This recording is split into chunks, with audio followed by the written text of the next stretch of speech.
यमुना वनचारी यमुनातीरावनचारी। हरे कृष्ण कृष्ण कृष्ण हरे हरे, हरे राम राम राम हरे हरे। हरे कृष्णा कृष्णा कृष्णा हरे हरे, हरे राम राम राम हरे हरे। हरे कृष्ण कृष्ण कृष्ण हरे हरे, हरे राम राम राम हरे हरे। हरे कृष्णा कृष्णा कृष्णा हरे हरे, हरे राम राम राम हरे हरे। हरे कृष्ण कृष्ण कृष्ण हरे हरे, हरे राम राम राम हरे हरे।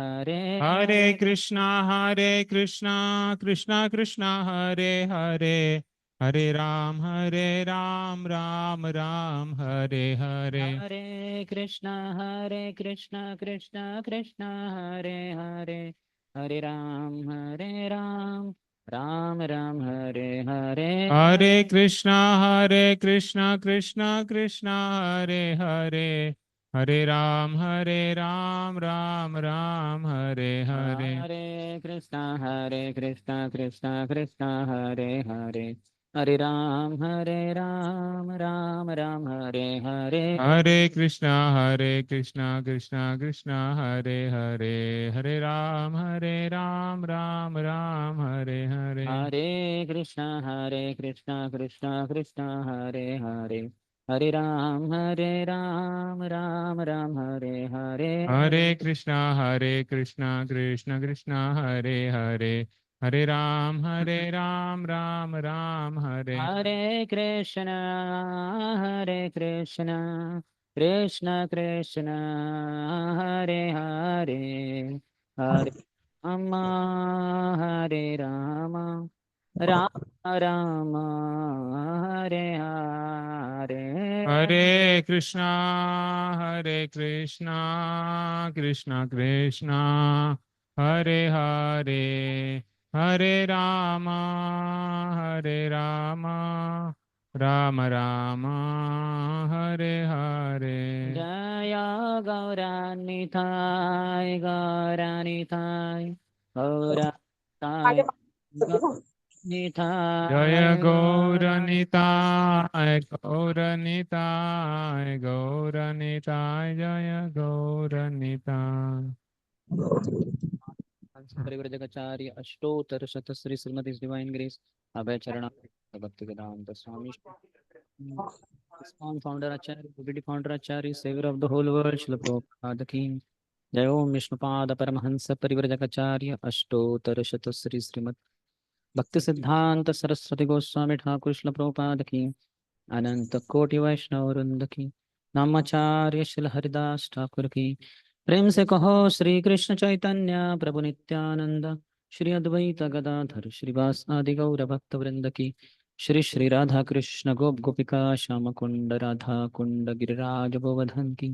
ब्रजभूमि श्री वृंदावन धाम की, मथुरापुरी धाम की, पुरुषोत्तम क्षेत्र श्री जगन्नाथपुरी धाम की, श्री नवद्वीप मायापुर धाम की, गंगा मैया की, यमुना मैया की, भक्ति देवी की, श्रीमती तुलसी महारानी की, समवेत गौर भक्त वृंद की, श्री श्री राधा वृंदावन चंद्र की, श्री श्री जगन्नाथ बलदेव सुभद्र मैया की, श्री श्री गौराय की, ग्रंथराज श्रीमद् भागवतम की, निताय गौर प्रेमानंदे। All glories to the assembled devotees. All glories to the assembled devotees. All glories to the assembled devotees. All glories to Shri Guru and Shri Gauranga. Namo Vishnupadaya Krishna Pristhaya Bhutale Shrimate Bhakti Vedanta Swamin Iti Namine. Namaste Saraswati Deve Gauravani Pracharine Nirvishesha Shanyavadi Paschatya Deshatarine. मम ज्ञानतिमिरन्धस्य ज्ञानाञ्जनशलाकया चक्षुरोन्मिलितं येन तस्मै श्रीगुरवे नमः। श्रीचैतन्यमनोभीष्टं स्थापितं येन भूतले स्वयं रूपः कदा मह्यं ददाति स्वपदान्तिकं वन्देऽहं श्रीगुरोः श्रीयुतपदकमलं श्रीगुरोन् वैष्णवांश्च श्रीरूपं साग्रजाथा सहगणा रघुनाथान्वितं तं सजीवं साद्वैतं सावधूतं परिजनसहितं कृष्णचैतन्यदेवं श्रीराधा कृष्णपादान् सहगणा ललिता श्रीविशाखान्वितांश्च वाञ्छाकल्पतरुभ्यश्च कृपा सिन्धुभ्य एव च पतितानां पावनेभ्यो वैष्णवेभ्यो नमो नमः। जय श्री कृष्ण चैतन्य प्रभु नित्यानंद श्री अद्वैत गदाधर श्रीवास आदि गौर भक्त वृंद। हरे Krishna Krishna Krishna Hare Hare Hare Ram Ram Ram Hare Hare.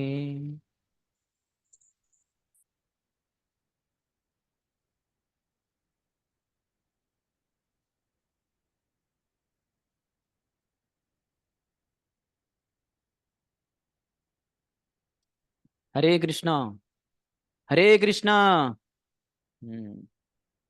So welcome to our continuation on Srimad Bhagavatam as a part of Bhakti Vedanta course, chapter Canto 10th, chapter 61st we discussed yesterday and part of 62nd. Before we proceed, some recollection of yesterday's class without seeing into your notes and what we discussed, mainly that.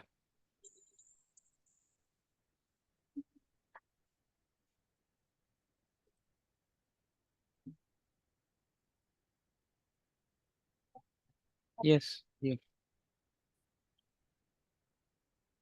Has 16,100 wives. In that, 8 wives were principal wives, main. Their Yes. children names were mentioned, and apart from that, Rohini's name was mentioned. Out of 16,100, she was a principal, and 2 of her sons' name was mentioned. Later on, the discussion went to Pradyumna got married to Rukmini. Yeah, not that kind of revision. Revision means some points that struck you and that inspired you, something like that. That I already said, not from the book. What we discussed, though we did discuss that Krishna had 16,100, but something which was appealing. I mean, that is appealing. Krishna married 16,100. How can we not say that? How can we say that it's not appealing? Krishna will be upset. Okay. Some other? Arjuna Shiv.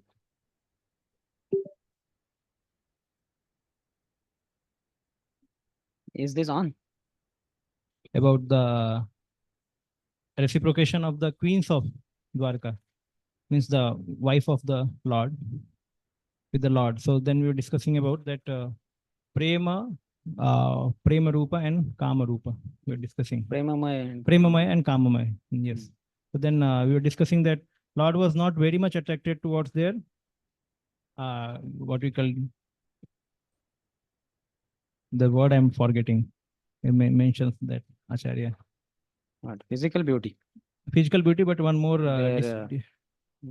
something or demeanor. Or Okay. what? Deceitful, Deceitful. There like glances. Glances. So Lord was not much attracted to that, but when it was imbued with the prema, then Lord was attracted. And yesterday our Samarpan Gopu also said that Sarup Sakti. So when the Chitta Sakti, everything Chitta Sakti only. But when Haladini mixes with that, so then that becomes the Sarup Sakti of the Lord. And that gives the attracts the Lord very much. Okay. So that we discussed one. Thank you. Any other? Prahlad Pranto. Okay. Sachinam Bhavan.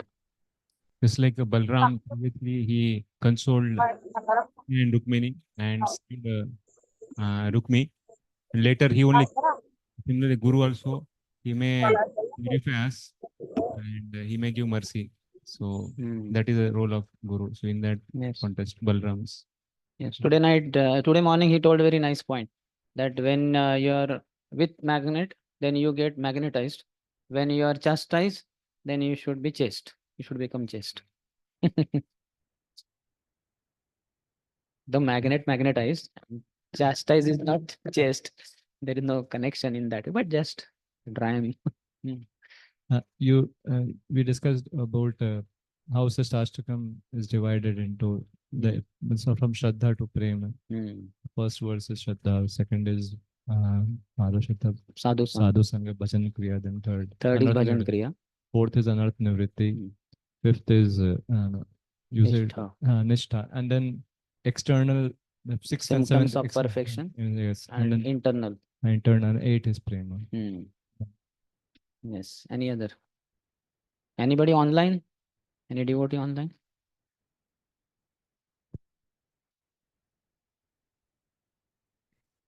We should be tied to personal. He was talking about deity worship and how deity worship increases our personalism. Yes. That will very much help. If you feel anytime impersonalism is dominating and your chanting is becoming quite mechanical, just render a lot of deity worship, then you'll see how chanting will improve. Because so much personal service to Krishna, Radha Krishna, or Gaur Nitai, whatever, Jagannath Baldeswara, that personalism component will increase in consciousness. Prabhuji, I had a little query regarding yesterday. Actually, I was attending while doing some collections actually, but that time I While couldn't doing? ask because there was too much of Section that we discussed, huh? no. I was So doing you were collecting funds. Okay, Mataji. I was doing dual work, but then when I was actually sitting and waiting outside, so I was thinking that when we are like, see, when I am also doing some deity worship at home, also in temple, also. And what my query is that when we are doing deity worship for only that time, the consciousness is so good. But then all the other times in the day, I feel that my consciousness is not that great. Like what when we are doing deity worship, we think hey, Krishna is a person, and we are very careful. We are very attentive also. Mataji, is she able to hear? It got cut, Mataji. You cut it or? No. I'm able to hear you. But is she able to hear if I answer no? Yes, Krishna, Prabhu. We can hear you. Yeah. But then Okay. it's not Now attentive. I'm able to hear you. Yeah. So then during deity worship, we are very attentive to Krishna. And then while chanting or while doing some any other, activities related to spirituality, we are not very attentive. So how can we become, parallelly attentive even while doing some other spiritual duties also? Of course, even chanting also, we're working on it. At least I am working on it. But why is that only during deity worship we are very attentive, and then other times we are not attentive? This is my query, Prabhuji. We are not. I'm not able to hear you, Prabhuji. I'm not able to hear you. Yeah, online cannot hear.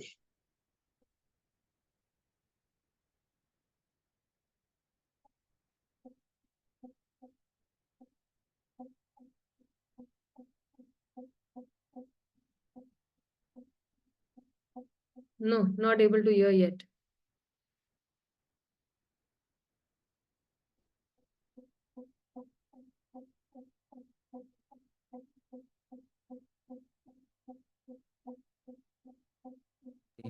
Hare No, not Hare able. Rama, Rama Rama, Hare Hare. Is it audible, Yes, Mataji? Yes, now now audible. I heard it. Hmm? So even while book distribution also we are not attentive that, oh, this is Krishna. Okay, This is so I got it. In Uh-huh. general, answer is Mataji. It is mainly because of the lower modes, passion and ignorance, because okay. of which you cannot be focused, concentrated in your action. In a sense, you will either go in the past and brooding over the past that did not happen properly, this did not, or you will go in the future. So that is how if one is in the mode of ignorance, then one will go in the past and lament, this did not happen, that did not happen. And one who is in passion, he will go in future. Oh, I have to do that and this. When will this book distribution get over? So these lower modes cannot allow us to be in the present tense. The mind of the bird of our mind has two wings, past tense and future tense. So they both have to be cut, and that automatically they get cut when we come to the mode of goodness at least. And that will happen by reading Shrimad Bhagavatam, Grantha Bhagavat, Book Bhagavat, and also serving great souls. So that's why when we render service of book distribution or deity worship or even chanting, one should do for pure devotee spiritual master for his pleasure. That Gurudev, I am doing this service because at the time of initiation, I vowed in front of you that I will chant the 16 hours of Hare Krishna mantra on my beats given by you, and I will try to chant as attentively as possible. So I am doing this seva of chanting as a service to my spiritual master because I belong to him.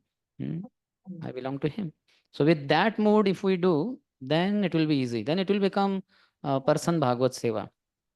Or also when we are reading Prabhupada books, then also it is a book Bhagavad Seva. So if we do with that consciousness, then it is very helpful. Today morning, our Prabhu, Kalchakra Krishna Prabhu was telling that His Holiness Mahavishnu Goswami Swami Maharaj, he would tell that before chanting Hare Krishna Mahamantra, we should chant one Maha Mantra. And what is that Maha Mantra?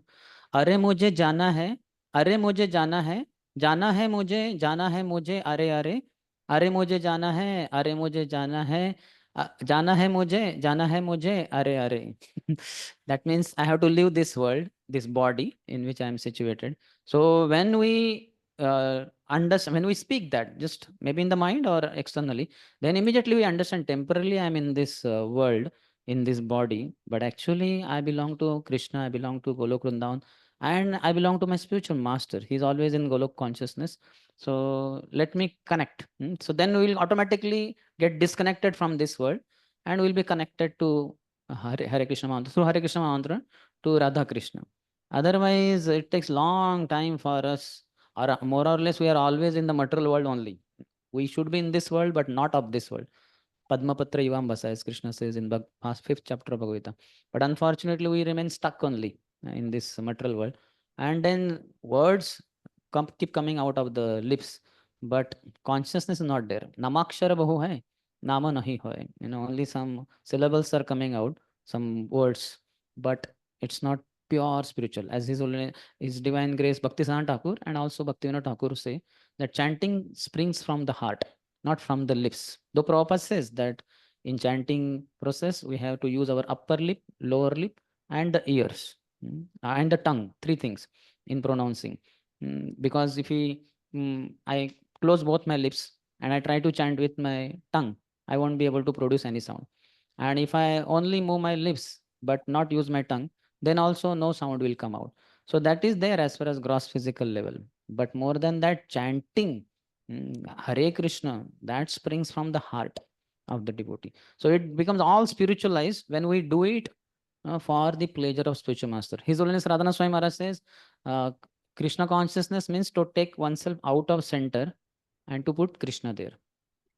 That yani tani sarvani samyamya yukta asita matparaha. But unfortunately, what happens while chanting or while doing any spiritual activity, we are keeping ourselves only in center. The whole focus is on me. I am doing. So then Krishna and Radharani, they have nothing to do in one sense. Because I am only doing everything. Ahankara vimodhatma kartaham iti manyate. So this is all because of our lower modes. So we have to transcend. That will happen by Nityam Bhagavata Sevaya, Ashtaprayeshu Abhadreshu. Then you are in deity worship when you are worshipping deities. You are in chanting when you are chanting Hare Krishna mantra. And you are in reading when you are reading Hare Krishna mantra. When we are reading the books. And when you are distributing books, you are into book distribution. So you are in present tense. Otherwise, always the anxiety. Either lamentation of the past or anxiety or hankering of the future. So this will take time. If we get the blessings of great souls, then it becomes very fast. Then there's no question of being past or future. We are in present tense. That is contemplation is ongoing phenomenon for person in the mode of goodness. This is a vast topic, but I will not get into it. I hope your question is answered. Prabhuji, for that insight, really, really means I'm very satisfied by your answer. Thank you so much, Prabhuji. All of us have that difficulty. Not alone. We are all in the same boat. Maybe somebody is or same train. Somebody may be next to engine, first bogie. Somebody may be in the second bogie. Somebody may be in third bogie. Somebody may be in the last bogie. But all are in the same train, more or less. So okay. Any other point anybody has? Okay. So we'll go ahead then. Regarding this question, I got one verse from Bhakti Rasamrut Sindhu. So I hope sent here in chat box. Okay. The translation can I read? Yeah, Bhakti taking shelter of one principle. What is that? AI? Anga. Read. It disappeared. Yeah, Bhakti taking shelter of one principal anga or many angas according to one's desire and practiced with steadiness brings about the desired result. That result is bhava and prema bhakti. So this verse also can answer that, in which Mataji is perceiving it as a problem. That in one anga she has attraction and concentration, she can practice, but on another anga she has difficulty in practicing. That one anga she can continue with steadiness practicing, as this verse says, and she can get her desired result. Okay, thank you. This verse also answers. Yes. I'm feeling. Yes. Thank you for that insight. Yes. Thank you, Vijay bro. Okay, so we'll proceed with where we left off from. We discussed up to 9th, no? So Banasur wanted to fight, and how the materialistic demigod worshippers are, and they engage in the service of the demigod, but they want to engage the demigod only in their service. So he asked Lord Shiva to fight with him because his hands he was feeling burdened. So Lord Shiva said, "Don't worry, your pride will be smashed by somebody else." And thus advised, unintelligent Banasur was delighted. The fool then went home, O king, to wait for that which Lord Girisha had predicted, the destruction of his prowess. Okay, so next is a very romantic section. Be ready, brahmacharis, for romance, not yours. Aniruddha's with Usha. So our romance is also going on with Krishna, but it's their romance, which is in line with Krishna's romance only. It's an extended romance that Aniruddha is showing.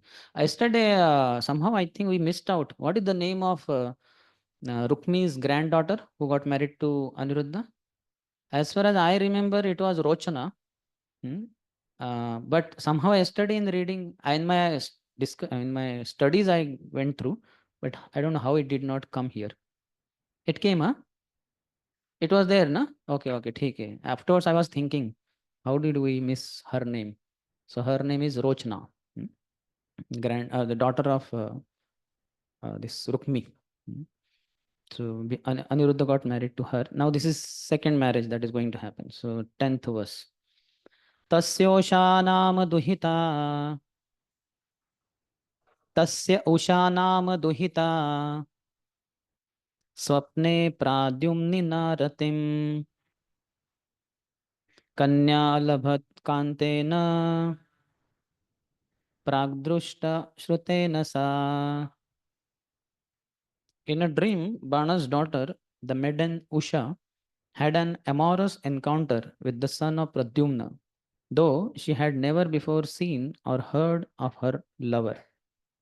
The proper disciples are given long purport. We'll read. That is all important. That tells us the background, the whole incident. The incidents now described will lead up to the fight predicted by Lord Shiva.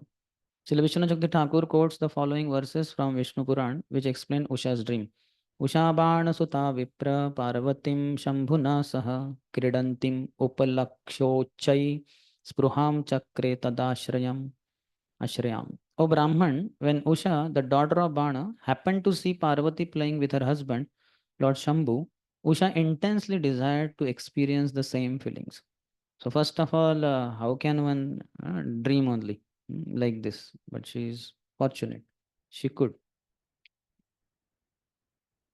Tataha sakala chittagya gauri tam aha bhavinim alam atyartha tapena bhartra tvam api ramyasase. At that time, goddess Gauri Parvati, who knows everyone's heart, told the sensitive young girl, "Don't be so disturbed. You will have a chance to enjoy with your own husband."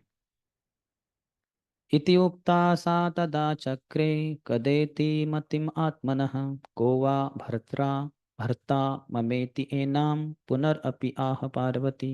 Hearing this, Usha thought to herself, "But when? And who will my husband be?" In response, Parvati addressed her once more. वैशाख शुक्ल द्वादश्याम स्वप्ने यो अभिभवम तत्तव करिष्यति सते भर्ता राजपुत्री भविष्यति. The man who approaches you in your dream on the 12th lunar day of the bright fortnight of the month of Vaishak will become your husband, O princess. So clear communication. So that was the background, and that's how she had that dream in which she got to see Aniruddha, whom she had never seen or heard of in her whole life. That is time. Okay, 11. Sa tatra tam apashyanti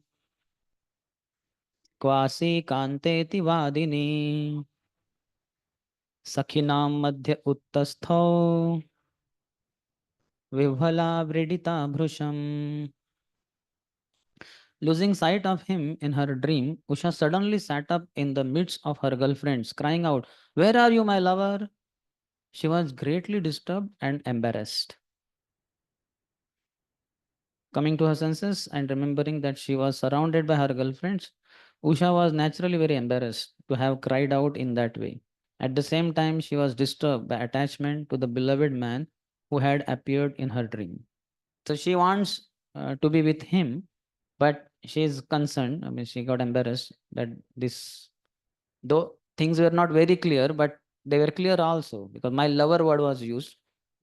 So my girlfriends will come to know Kanta Iti, my lover. And sure enough, the leader of all those girlfriends, she immediately asked, "Banasya mantri kumbhanda Chitralekha च तत्सुता सख्य पृच्छत् सखीमुषां कौतूहल समन्विता." Parnasur had a minister named Kumbhanda, whose daughter was Chitralekha. A companion of Usha's, she was filled with curiosity, and thus she inquired from her friend. 13th. Kam tvam mrugayase subhru कीदृशस्ते मनोरथः तग्राहं न ते अद्यापि राजपुत्र उपलक्ष्ये राजपुत्री उपलक्ष्ये. Chitralekha said, "Who are you searching for, O fine broad one? What is this hankering you are feeling? Until now, O princess, I haven't seen any man take your hand in marriage." So you are not married and you are saying, "My lover." So who is that? In the commentary, Chakravarti Pase, Chitralekha said, "I do not see your husband, Hastagraham. Now, since you are not married, your hand has not been accepted in marriage by any man. So who is that? Drishtaha kaschinnarah swapne Shamah kamalalochanaha Pitavasa bruhadbahur Yoshitam mrudhayangamaha. Usha said, "In my dream, I saw a certain man who had a dark blue complexion, lotus eyes, yellow garments, and mighty arms. He was the kind who touches women's hearts." So, very beautiful personality, you know. So, if a girl is very beautiful, boys may get attracted, and if a boy is very beautiful, girls will get attracted, as is it natural, as it is natural. So she was completely charmed by his beauty and beautiful bodily features. He is quite similar looking to Krishna in later section, second section of the Nectar of Devotion. We can see Krishna's 64 qualities are described. So in that, it is said that beautiful bodily parts, very attractive. So there is highness, lowness in Krishna's different parts of the body, broad forehead, and elongated eyes all the way reaching to ears. Our eyes end here, and ears start here. In between, we can have 4 fingers, 5 fingers also. So we don't have such beauty, but Aniruddha undoubtedly was very beautiful. So naturally, she was attracted to that beauty. Though it was just experience in the dream only. Tamaham mrugaye kantam payayitva dharam madhu क्वापि यातः स्पृहयतिं क्षिप्त्वा मां रुजिनार्णवे. It is that lover I search for. After making me drink the honey of his lips, he has gone elsewhere, and thus he has thrown me, hankering fervently for him, into the ocean of distress. So in their amorous meeting, he also kissed her lip to lip. So naturally, when affair extends to such level, it will be more attractive for either of the persons involved. So though he was in the dream, but for her it is arrangement, because he doesn't know there, in one sense, Aniruddha. He has not kissed her. But in the dream, by Lord's arrangement, he kissed her, and she is now attracted to him. The more the man and woman come together, the more they will have the fire of lust burning them, and that what you call obsession happens. But here it is transcendental, because it is all related to Krishna's sons. 16th. Chitralekha uvacha व्यसनं ते अपकर्षामि त्रिलोक्यां यदि भाव्यते तमानेष्ये वरं यस्ते मनोहरता तमादिश. Chitralekha said, I will remove your distress. If he is to be found anywhere in the 3 worlds, I will bring this future husband of yours who has stolen your heart. Please show me who he is. So she is going to do 2 services. One, first of all, finding out who the person is through her drawing skill. And second, physically getting him also. So first she will get him on the paper, canvas, through drawing, because Chitralekha, one who is expert in drawing. So that is Chitralekha. Even Chitra also means one of the Ashtasakis, Lalita Vishaka, Chitra Champaklata, Rangadevi Sudevi, Indulekha, Tungavidya. So Chitra is also Chitralekha. So Chitra is expert in sketching. That's why when Shirdama was quite concerned that now I have come back to my house, but Krishna is gone to Yashoda Bhavan, I want to go and meet him. So when he told his mother, mother said, no, no, no, now your time is over. Whole day you were with him. Why are you now? Tomorrow morning again you will be with him. He said, no, no, I cannot remain without Krishna. So what to do? Mother discussed with Yashoda Mai. So Yashoda Mai said, okay, we will give him picture of Krishna. So he can embrace that picture only.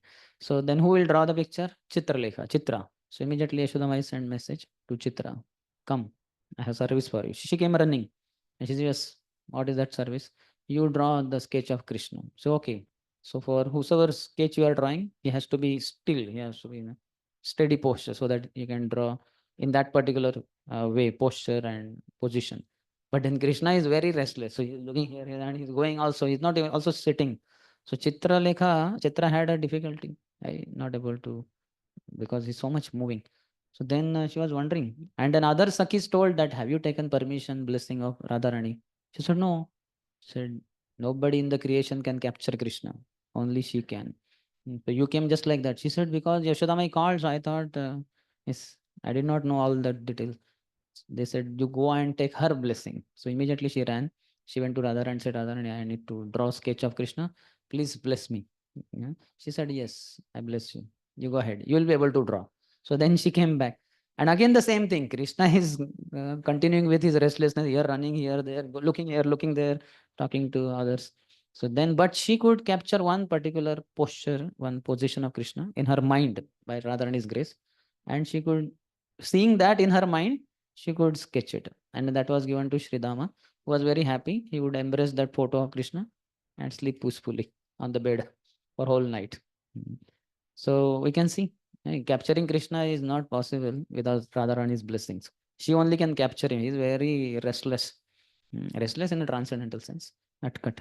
Very naughty. So we need blessings of Radharani. We need blessings of Gaurnitai, Gauranga Mahaprabhu. Then we can be focused in our chanting. Otherwise, on our own, it's not easy. So that is the Chitra or Chitra Lekha. Interestingly, the name Chitralekha indicates a person skilled in the art of drawing or painting. Chitra means excellent or variegated, and Lekha means the art of drawing or painting. Chitralekha, as described in the following verse, will now utilize the talent indicated by her name. So Lekha, Lekhan, like that, drawing also, sketching, painting, like that. So Chitra means Vichitra. So Vichitra, he says, Keshava tuya, Jagata Vichitra. Bhaktivinoda Thakur in one song says, oh Lord, your creation is strange in one sense. Vichitra, Vichitra आदमी है ये. You say na Hindi. थोड़ा पागल जैसा, थोड़ा strange, what you call, eccentric or whatever they call. But there are another positive meaning also. Vishishta Rupena Chitra. It's colorful. Oh Lord, your world is so colorful, variegated. Variety is there that way. So positive, negative, both. Like Vairagya also. Virag. That means no attachment only. But other is too much of attachment. Vishishta Rupena Rag. No attachment means no attachment to anything mundane, material. But too much of attachment means to Krishna. Maya Sakta Manapata. To Krishna, one has so much attachment that worldly things, they are like Shunyaitam. They're all like a dreary void. They make no sense only to such a devotee who is in love with Krishna, in madness to Krishna. So like that. So Chitralekha. That is 16th. 17th. Yes. Yeah. You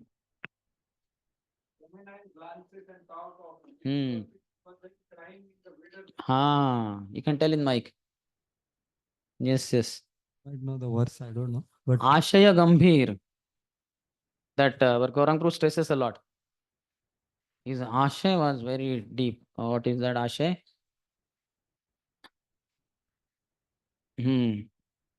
Nirvikara Haridas. Nirvikara Haridas. Ashay. Huh? Gambhir Ashay. Gambhira Ashay. And then that second line is that. He was undisturbed by that prostitute. Something crying in she was crying in wilderness.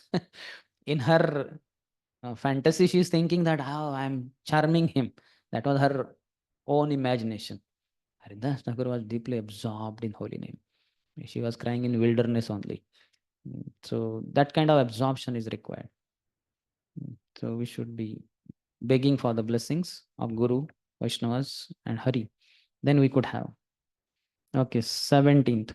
Iti uktva deva gandharva siddha charana pannagan daitya vidyadharan yakshan manujamscha yatha likhat. Saying this, Chitralekha proceeded to draw accurate pictures of various demigods, Gandharvas, Siddhas, Charanas, Pannagas, Daityas, Vidyadharas, Yakshas, and humans. My God, the whole room of Usha must have got filled with so many pictures. Because she will not keep erasing one and then now next one. They have ample, he is the king, Vana. So many, this, what you call, papers are there. Canvas. Yeah, she has seen whatever way. Seen means in her whatever talent she had. So she could draw them all. So 18th and 19th. What Jiva Goswami says?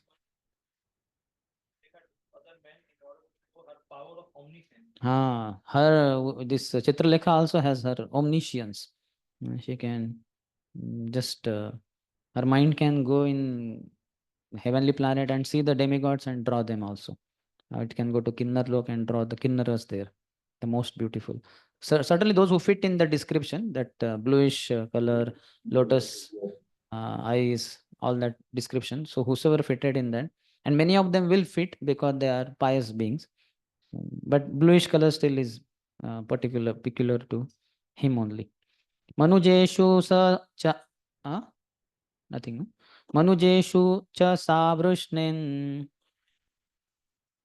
shuram anakadundhubim Vyalikhat Ramakrishna Ucha Pradyumnam Vikshalajjita Aniruddham Vilikhitam Viksha Usha Vangmukhi Hirya So Asau Avasaviti Praha Smayamana Mahipate. O king, among the humans, Chitralekha drew pictures of the Rushnis, including Shurasen, Anakadundubi, Balaram, and Krishna. When Usha saw the picture of Pradyumna, she became bashful. And when she saw Aniruddha's picture, she bent her head down in embarrassment. Smiling, she exclaimed, "He's the one. It's him." So, came to the proper person. In commentary, Chakravarti says, Chitralekha asked, "Who among these men is yours?" Seeing the picture of Pradyumna, Usha became embarrassed, understanding that he was her father-in-law. So many features might be matching. So she understood maybe the next person. His son only could be the one, though it's not yet drawn. So this is my father-in-law, sure enough. So a girl will, daughter-in-law will definitely feel embarrassed or shy in front of her father-in-law. So that already happened. When she saw the picture of his son, Aniruddha, her lover, she said twice, "This is him, this is him." Her repeating these words is due to the manifestation of extreme surprise and joy in her heart. It is understood that Usha then wrote the words Aniruddha, the son of Pradyumna, above the picture. For her pleasure, maybe. That not only this is the person you saw in the dream, but his name is Aniruddha, the son of Pradyumna. So mother-in-law's name is also there, husband's name is also there, and everything is clear now.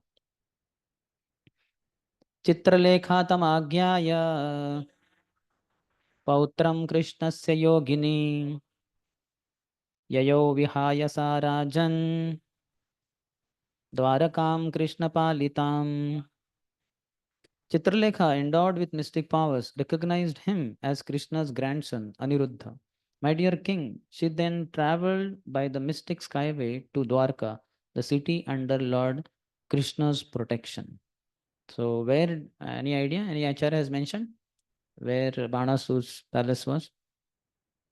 But anyway, not so close to Dwarka. So, she traveled by skyways and came to that place. Next, 21st. Tatra suptam suparyanke Pradyumnim yogamasthita Gruhitva shonitapuram Sakhyai priyamadarshayat.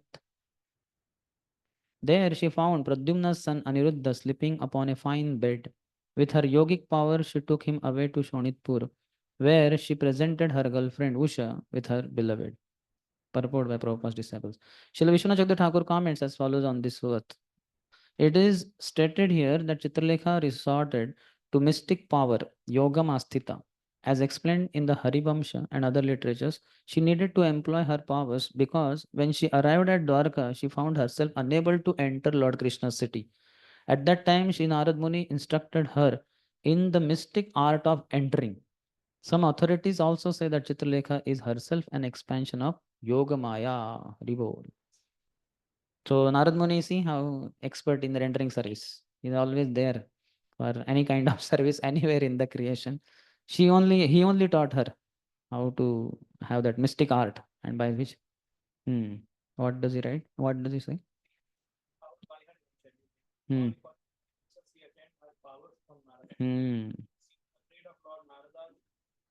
She was afraid of Lord. Narada consoled her and said, "Take this Kamsik knowledge, he buildeth the whole world. O descendant of Diti, I give you this accomplished knowledge." Descendant of Diti, huh? She, Chitralekha. Okay. Okay, so can see that she is empowered now. So Dwarka was well protected city, not so easy to enter just like that. When Arjuna also in Chaturmas period or beginning of Chaturmas, he entered in Dwarka because he was not exactly cursed, but they had decided after they got married to Draupadi, 5 of them. It was a long story, but basically when they got married, then one day Narad Muni visited them saying that there were 2 demons, Kumbha and Nikumba. So these two were, they cannot be defeated by anyone, except they could kill each other. And one point of time, Brahma was wondering how to kill them. So he created Tilottama, a very beautiful heavenly damsel, sent her there where they were. And getting attracted to her, immediately they said, "Oh, she is my wife and your sister-in-law." He said, "No, brother, she's my wife and your sister-in-law." So they both started fighting, and in their fight, simultaneously they struck each other and they died. So that was done. So this may happen with you 5 also. So better decide some kind of norms. So they decided 1 year Draupadi will be with one husband. And that time any of the other 4 enter, then they will be banned for 1 year, like that. So once one king, one Brahmin, his cows were stolen by some thieves, etc. So when he came rushing to the palace, Arjun received him and said, "What happened?" He said, "This is the thing. Please protect me, my cows." So then his his bow and other things were inside Gandhi bow, and he was wondering what to do. But then the reputation of the king is more important than my own banishment and all that. So then he knocked the door and he announced that, "I'm Arjun. Need to enter inside." And he opened the door. Yudhishthir did not feel any problem. He took his Gandiva and he defeated all those thieves. He killed them. And when he came back to palace in this one, what is that? Indraprastha, all the 4 brothers received him so happily. And they were so proud of him that you protected us, all that. But then Arjun said, "Give me permission. I need to go. It's time." He said, "What?" "Because I broke the norm." They said, "No, no, not why it is required." But then he still went, because he felt, "I should go by virtue." And they also then ultimately blessed. So he was out for 8 months, in which only he got married to Ulupi. Then he got married to Chitrangada in Manipur. And when they both became pregnant after being with them, then he left ahead. He had to go to Dwarka, to marry Subhadra also. Because when he was studying in the childhood only in Dronacharya's ashram, their Gada had come, Krishna's younger brother. Krishna's one name is Gada Agraja. Agraja of Gada, one of the cousin brothers. So Gada had described how my cousin sister Subhadra, how beautiful she is. And hearing the description only, Arjun had decided in childhood only that I want to marry her. So now this was the time. He had come at the beginning of Chaturmas period, and the description comes in Mahabharata. And when he reached the sea, then he saw what a beautiful bridge going all the way to Dwarka city, and there are guards at times here and there. But because he was like a sadhu, bearded and sadhu's dress, so they respected him and they allowed him to go inside. So Dwarka was not some kind of ordinary fort. It was meant only originally for protection. First of all, it was within the waters, and there was a fortification that was a huge wall. So demons cannot enter. Yeah, story is there. Basically, Balramji was very much mad to receive any kind of sadhu. And whenever the sadhu would be invited by him, he would make Subhadra serve that sadhu, because she will get the blessings of such sadhus and she will get a nice husband. But ultimately, he had decided to marry her to Duryodhana only, though nobody else agreed. And when this sadhu came, sure enough, he was invited and he was looking in a erotic, what you call, amorous way to Subhadra, and Subhadra felt, arrow in her heart by this sadhu's look. And she was wondering, "Arey, what kind of sannyasi? I never saw sannyasi like that." So then, after some days, Krishna, who knew Arjun is inside, Arjun was guided by Krishna. So he asked Subhadra in seclusion, "So, what about your marriage with Duryodhan?" She said, "I am not happy. I don't want to marry this fellow." Okay, but then Dauji, how can I tell him all that? Then Krishna said, "What about Arjun, the son of Pandu?" And she was like, she had heard about him and all. She said, "Yeah, that will be nice. Then Krishna said, "He has come here in Dwarka in search of you only. And he is a sadhu." Something he told her detail. And then she understood, "Hey, that sadhu sannyasi who recently came seems to be same Arjun only." So then she told But then what to do? He said, just have patience. It will be done. And then after some days, there was a celebration in Revatak mountain for Yadus and all that. So they all nicely dressed. And that is the time Subhadra is also out, which otherwise was not the case. She would be within the palace of Balramji himself only. Balramji was there personally to guard his younger sister. So when she was there, Krishna gave him his chariot. So, and then that 1 year was over. So he wore armor and everything with all everything fully equipped. He rushed towards her, and she was there. And she saw she was wearing blue sari, silver blue sari, very beautiful. And she saw, who is that coming with such high speed chariot? And then she understood, must be that sannyasi only, that person only. And he was shaved and all that nicely. And then he came and immediately picked her up and took her on the chariot, and they went away. And immediately all the Yadus and Vrishnis and all who were off guard, because that was a family function and there were no guards there, they were all wondering, who is that? How dare of him? Then immediately they came, they became alarmed. Then in a square, there was a meeting called in Sudara assembly, it was called. Everybody was shouting and Balramji was guiding. And Krishna was only silently sitting there. So then Balramji saw everybody is excited, but Krishna is silent. Then he asked, Dauji, Krishna, what happened? What is your opinion about this? They are saying that he is Arjun only. So then Krishna says that we should join hands with Pandavas, because Pandavas are the ruling party and Yudhishthira is such a noble person, and Arjun himself, there is no better match for our Subhadra than him. So he convinces, and then Balramji says, okay, fine, done. Anyway, so we went too far into Mahabharat. Mahabharat is intoxicating. So where were we here? 21st. When Chitralekha found it impossible to enter Dwarka, Narad Muni instructed her in the mystic art, Yogamastita. We read that, I think. Some authorities also say Chitralekha is herself an expansion of Yogamaya. Chitralekha returned to Shonitpur and presented Aniruddha to Usha. 22nd. Sacha tam sundaravaram vilokya muditanana dushprekshe swagruhe pumbhi reme pradyumnina samam. When Usha beheld him, the most beautiful of men, her face lit up with joy. She took the son of Pradyumna to her private quarters, which men were forbidden even to see, and there enjoyed with him. Joy. Commentary by Chakravarti. The phrase forbidden even to see, dushprekshe, actually means that Usha's quarters were impossible for other men to enter. Next. 23rd. परार्ध्यवासहस्रगन्ध धूपदीपासनाधिभिः पानभोजनभक्षैश्च वाक्यैषु श्रुषणार्चितः गूढः कन्यापुरे शश्वत् प्रवृद्धस्नेहयातया नाहरगणान् स बुबुधे Ushaya Pavruttendriyaha. Usha worshipped Aniruddha with faithful service, offering him priceless garments along with garlands, fragrances, incense, lamps, sitting places, and so on. She also offered him beverages, all types of food, and sweet words. As he thus remained hidden in the young lady's quarters, Aniruddha did not notice the passing of the days, for his senses were captivated by Usha, whose affection for him ever increased. So Usha honored Aniruddha with various services described in this verse. 25, 26.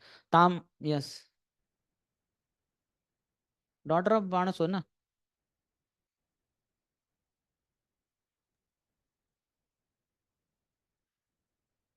Oh, that at least I did not come across in my reading. This you were only saying, na? This Vasudev Sankarshan Pradyumna Aniruddha. So Mool Sankarshan is in Vrindavan, Balramji. And Maha Sankarshan is in Dwarka. Correct? Maha is in Vaikunta. So Mool Sankarshan is in Vrindavan or in Dwarka?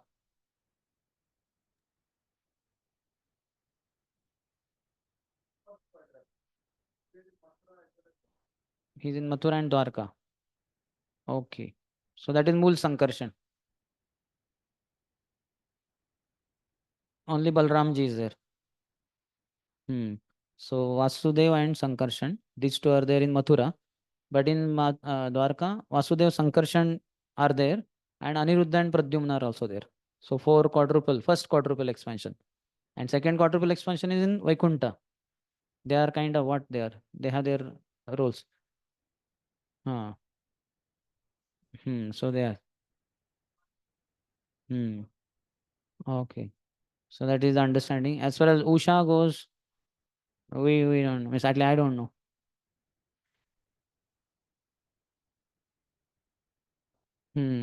She'll be one of the expansions of Lakshmi, because the Aniruddha is there. She's marrying Aniruddha, means she's eternal consort only in Dwarka.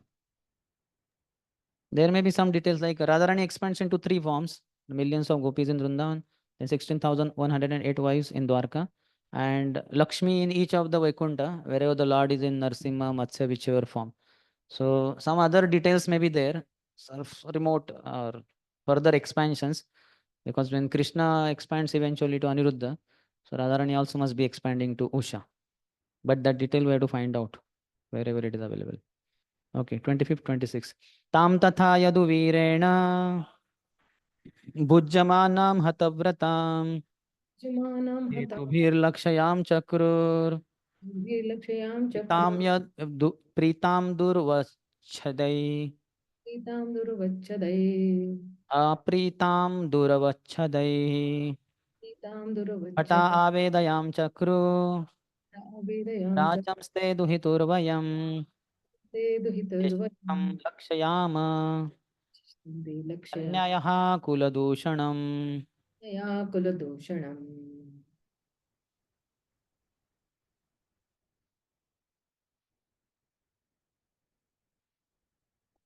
The female guards eventually noticed unmistakable symptoms of romantic involvement in Usha, who, having broken her maiden vow, was being enjoyed by the Yadu hero and showing signs of conjugal happiness. The guards went to Banasur and told him, "O king, we have detected in your daughter the kind of improper behavior that spoils the reputation of a young girl's family." Purport: Srila Vishwanath Chakravarti Thakur has defined the word bhataha as female guards, whereas Jiva Goswami defined it as eunuchs and others. Grammatically, the word can function both ways. So, bhata word comes where? Dvadashaite vijanimo dharmaha bhagavatam bhataha guhyam vishuddham durbodham yam tam gyat amrutam ashnute. That after Swayambhu Narada Shambhu, after enumerating the 12 Mahajanas, then this is the word there. Dwadashete vijanimo dharmam bhagavatam bhataha. Oh, my dear servants, there it is, my dear servants. So servant, that is general, but here it is specifically saying female guards. So why? Because girls are there, unmarried girls, or for that matter, even married chaste women also. If the men are there, then it will be a problem. They may do some mischief. So that's why female guards. Or if at all males are then eunuchs and others. They'll be like that. Even some recent past also, means few 2, 3, 5, 600 years back, when the females would be inside, Muslim kings, they have so many wives, all beautiful, and girls they will have. So they are inside quarters, and the male are out only, either in their court or in their duties. So somebody has to guard these females inside, because otherwise enemies will come. So those people will be, they would cut their genital, the man, so that the fellow will not be able to have sex only with these women inside or the girls inside. That is safe. But he's man only, but they artificially made him important. Fellow gone. So they would have all this kind of means. Hmm. So because they don't want their wives to be enjoyed by others, Mughals and all that. Even in other countries also.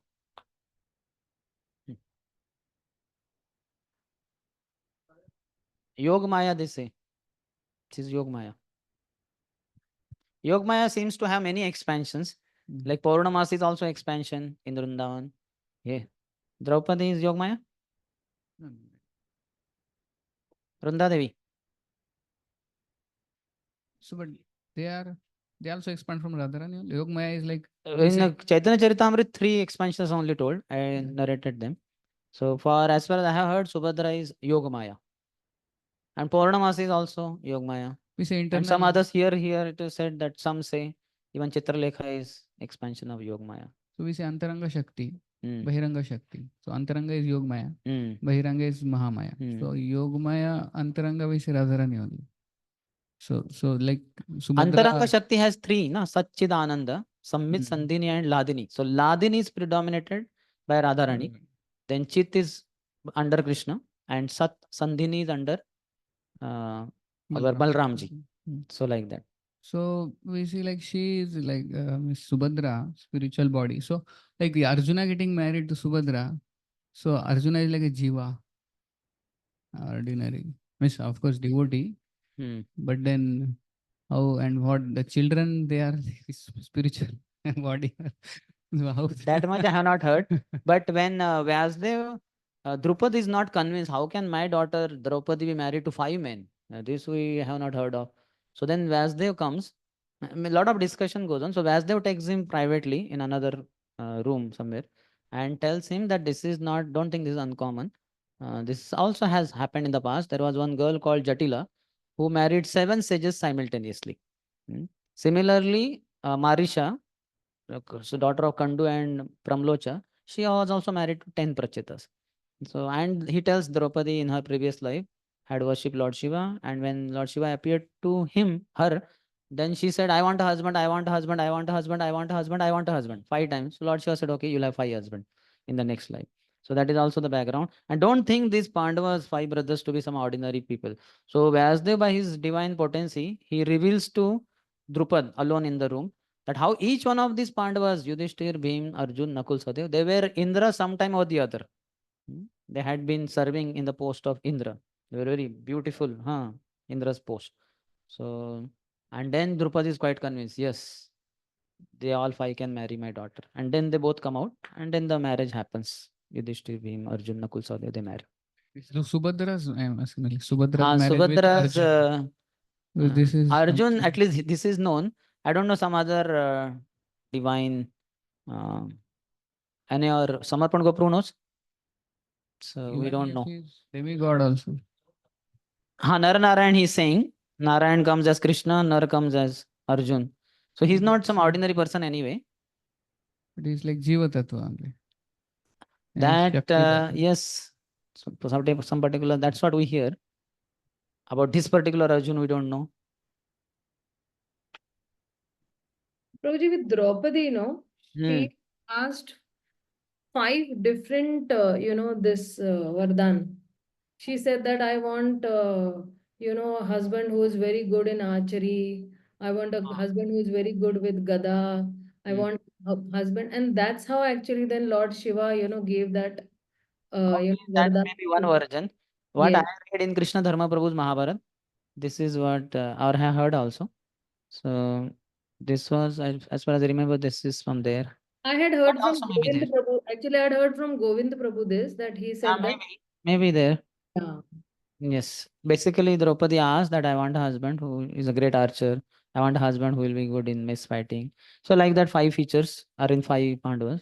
So he blessed, Shiva blessed her. Eunuch thing, I'm just trying to understand. There. Which thing? Eunuch. Because here also it is mentioned, even Arjuna became for some time in Virat. Yes. So he was teaching music to them. Not them, to Uttara. He was a dance teacher. Only Uttara maybe. Yeah. So it seems that time there was utility of them also. And they were teachers and all that, and it's safe. No issue. So is it that their sexual orientation is not there only? That we don't. Actually, I don't. Because that's how Virat is so confident. Dance teacher is making Arjuna. And here also we can see Chitralekha's insert servants are either eunuchs or not. And what that Muslims are doing, they are like external, just by cutting, your orientation doesn't change. So is it that their orientation only is different? Or? Because I don't know. That is the answer. Anybody else knows? actually Vedic culture is so amazing that they are respected so much and they are Yeah. engaged also. Yes. Prostitutes also were there. They had their service to do. Everybody has their, in Varnashram and outside Varnashram also. Everybody has. Okay, anyway, we'll go ahead. Our bhattas are concerned about many other things. Okay, 20. In the commentary, he says, seeing the signs of sexual activity, hetubihi, which were impossible to disguise, duravachadai, the chief of which was her joyfulness, apritam. The female guards, Bhata, reported to Banasur. The guards feared that if Banasur found out about Usha's activities from some other source, he would severely punish them, and thus they personally informed him that his young daughter was no longer innocent.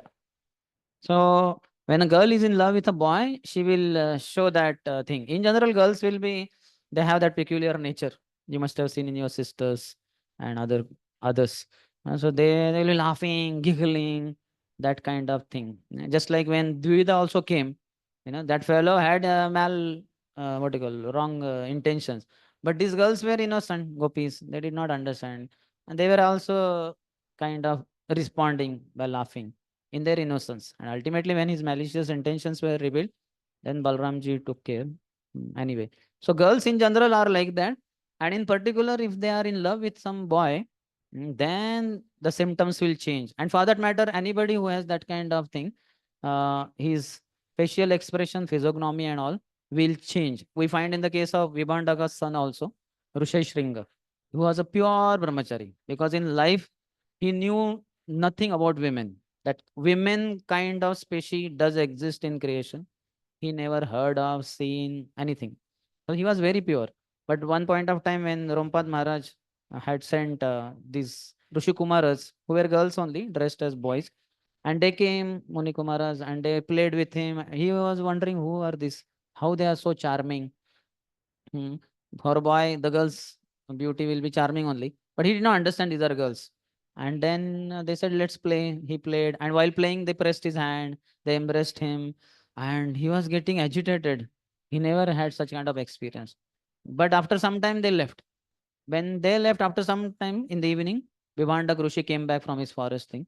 When he came, as soon as he saw Rusheshringa, by seeing his face only, he understood. Dal mein kuch to kala hai. Something went wrong with this fellow. So he asked, my dear son, did anyone come daytime? He said, yes. Muni Kumaras, Rishi Kumaras came. Rishi Kumaras? From where? From across the river. And how did they look like? They were very beautiful. And like that. So because he could not tell any, because he never knew what girl means, what a woman means. So he could not tell in those language. But Vibhanda Rishi understood. Certainly something, this fellow's purity is lost. He's contaminated. And he said, next time if they come, never entertain. Never play with them. And he said, okay. But sure enough, that was very enticing for him. And next time, not only he played with them, but they said, let's go to our place, our ashram, our father's hermitage. So, okay. And then they took him in the boat to the next side. Next side was Rompad Maharaj kingdom. As soon as he stepped there, torrential rains. So he was so pure a brahmachari. So when person is involved in such kind of activities, there is a change in his body, facial expression, even speech, smiling, everything is imbued, or in our language, contaminated. Is contaminated with that lust. Lust permeates everywhere. Is there in senses, it is there in intelligence, it is there in mind. So it is all pervading. In our case, it is contaminated. In their case, you can say imbued. So she was imbued with love for this Aniruddha, and which was what you call cannot be hidden. So they immediately understood something is fishy. Why fishy? Because they are not, no man has entered inside and they are guarding all the time. So what is that? How is she showing symptoms of conjugal love? So they could not understand, and better somebody else, before somebody else informs Banasur, in which case he will punish them like anything, maybe death sentence. Because this is very serious problem. Some other small thing was there, okay. but she is in love affair with somebody, if Banasu comes to know that my girl's chastity, my daughter's chastity is lost because of these guards who did not even inform, he will kill them also. So they thought better let us inform him, he will find out whatever it is. So they informed him. 27. Anapayibhir asmabhir गुप्तायाश्च गृहे प्रभो कन्याया दूषणं पुंभिर दुष्प्रेक्षाया न विद्महे. We have been carefully watching over her, never leaving our posts, O Master. So we cannot understand how this maiden, whom no man can even see, has been corrupted within the palace. So then we are not leaving our post. They want to ensure. Otherwise, Marathi में हिंदी में कहते हैं ना झोप काट होता है ना सो रहे थे क्या तुम. God is always accused. Anything he says, some discrepancy you find. कि पता है क्या सो रहे थे क्या तुम रात भर क्या कर रहे थे तुम. This is the first objection by the master. So that's saying we never left our post. We were there. The acharyas explain that the word anapayibhi can mean either never going away or never deluded. Also, if we take the alternative reading dushprekshayaha, instead of dushprekshayaha, the guards refer to Usha as she whose wicked girlfriend has been sent on a mission. Now let it be open. Okay, okay. You can shout and tell them once. Class is going on. Like that. They may. Okay, ठीक है. Okay, chalo. We only have to. The greatness of a person has to be estimated by his ability to tolerate provoking situations, provoking people, provoking small devotees. Okay, anyway. So he's also saying that she whose wicked girlfriend has been sent on a mission. So they kind of hinting also. They're getting some idea about it. 28. Tataha pravyatito bano दुहितुः श्रुतदूषणः परितः कन्यकागारं प्राप्तो अद्राक्षित दुहम. Very agitated to hear of his daughter's corruption, Banasu rushed at once to the maiden's quarters. There he saw the pride of the Yadus, Aniruddha. So what will he feel? Wow, what a choice she has made. The best choice.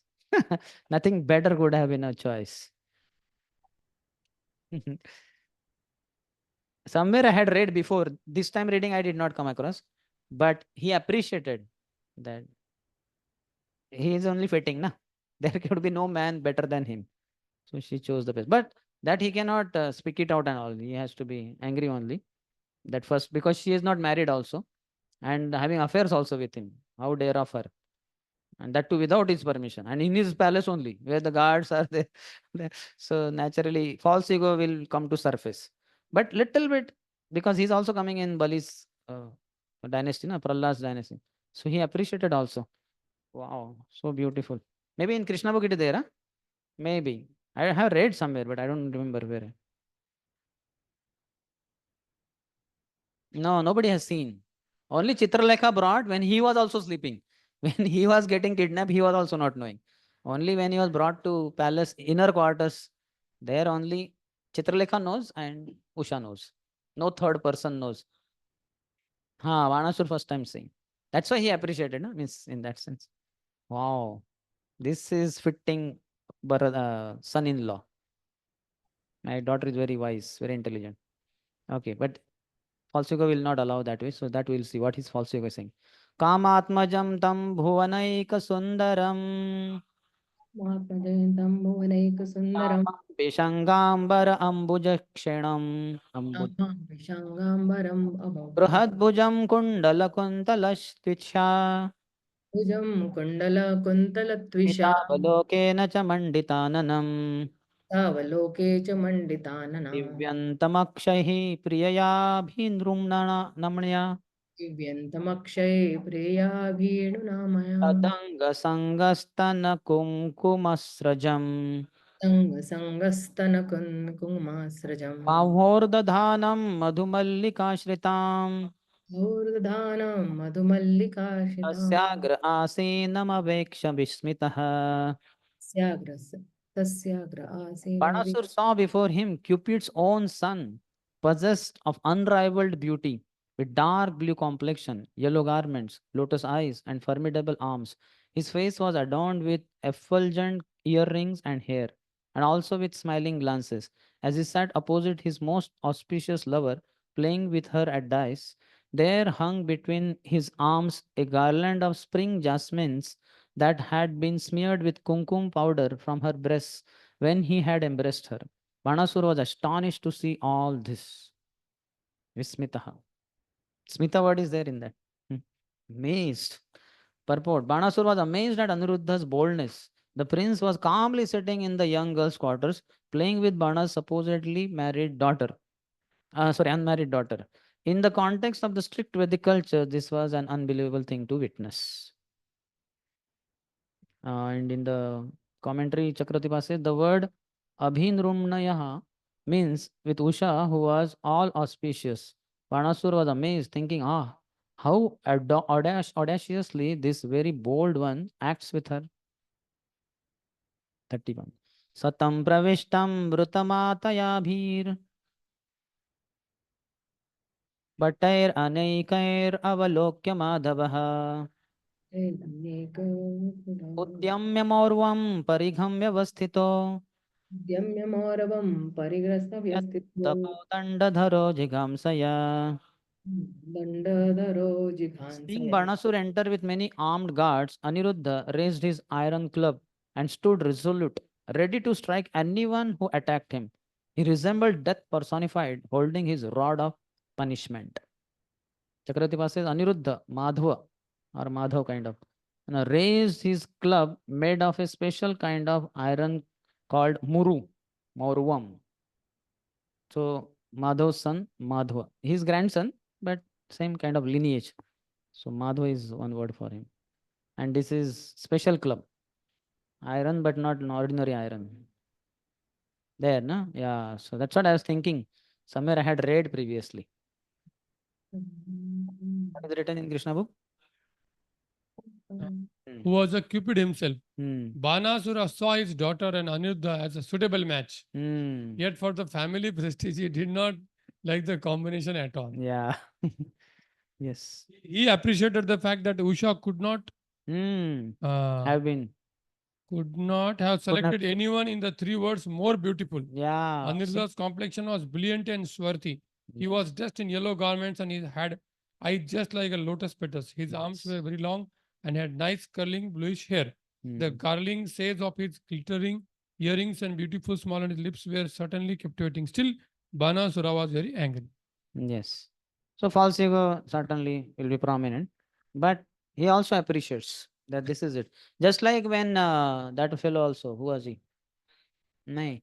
Lakshmana was stolen by Samba. So when Samba also they saw Pandavas, no, not Pandavas, no, Pandavas, this Kauravas, all they also appreciated. Yeah, this person is fitting fellow. But again, valor was, yeah, he fought also. So they appreciated. Yeah, this kind of person only is required. They appreciate like that. Kshatriyas, no, they have that spirit. But then false ego will come to surface anyway. Okay, so that is 31st. 30, huh?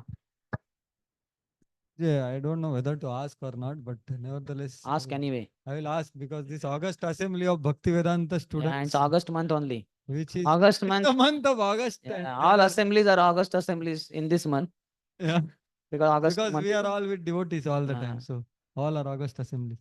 So my question is, because there are Prabhujis and Matajis also, because this kind of description comes again and again in Bhagavatam, actually about the Amorous. not amorous, Then? the kumkum of the breast of the gopis and yes. Radharani, and it's sign of intimacy actually, in the sense of They embrace each other, na? yeah. So I am trying to understand what is this? They used to put some kumkum or Yeah, I also don't know. it's But so on the many breast, places it is there. Yes, on the breast, women would put kumkum. What is the reason? In tradition, it is there like that. Yeah, there though all Here now also in we can see all women having kumkum here. But on the breast, which we don't see now, means we don't see the breast anyway.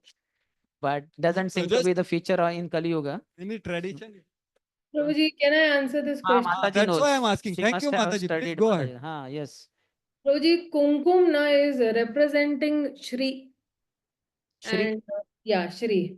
means And Lakshmi. that is why they will apply kumkum, because they will acquire all the good qualities of Shri.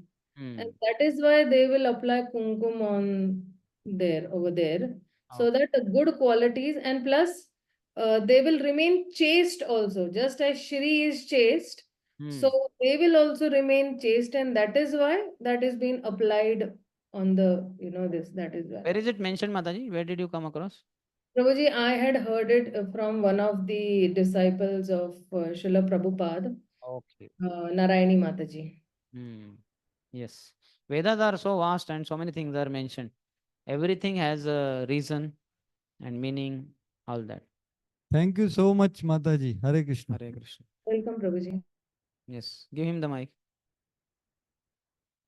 Give him the mic.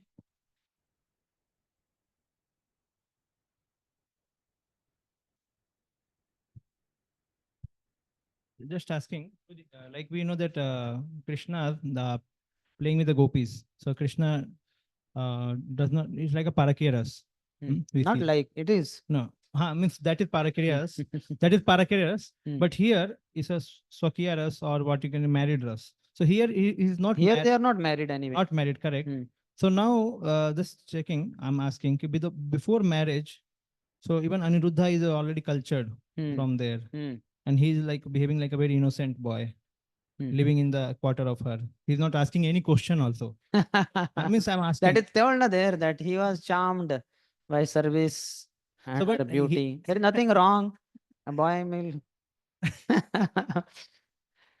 And he has not gone to the extent which is beyond things. They are lovers. So no Acharya has written anything here. Because it's bona fide. But because you are asking, we are answering. When Kubja had certain desire, it was written, so many Acharya wrote. But here nobody has written anything. Because this is proper, na? They are going to marry only. What's the problem? Like Gandharva is also what? The boy saw Miss Rajkumar, prince saw princess, or some girl like that. And how can he then how will he not approach her? Otherwise, how the Gandharva Viva will happen? Without he approaching her and telling that I'm attracted to you, if you agree, we'll invoke the presence of Gandharva and we'll marry. So he has to tell that, na? But it is on the spot marriage only, and after marriage they will have amorous dealings. Here this is love affair. She is agreeing, and he's not doing anything nonsense. That sense, love affair. And he's charmed, and after all, in one sense, she's Yogmaya. What Yogmaya has brought her, and this Usha also must be having some remote connection with Lakshmi. Because when we hear Agnidra, when he went to that place and Puruchetti comes, so there we hear a lot of things. But yeah, because he was in meditation. He was meditating on the wrong place. Yeah. Means actually he was waiting for the same thing. He wanted to marry. Yeah, yes. He wanted to marry, but then people means they say that he went to the wrong place. All these things. But here, so there was also loving affair, but he was doing some meditation at least. Here he directly intentions were proper, though internally there was some desire also. What I mean to say, if here it is clearly written, Anuruddha is expansion and this is a Yoga Maya, everything. So then it's become very clear. It's a spiritual love. But it is represented like a material feelings and love. So we have material lust is overpowering us. That is there. So we may what I'm see saying, in that here region. nobody is written. I'm asking that thing. So that we have to find out. Some other Acharya.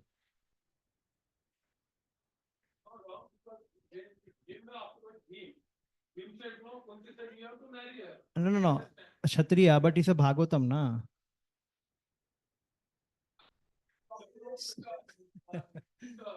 Purvachatti.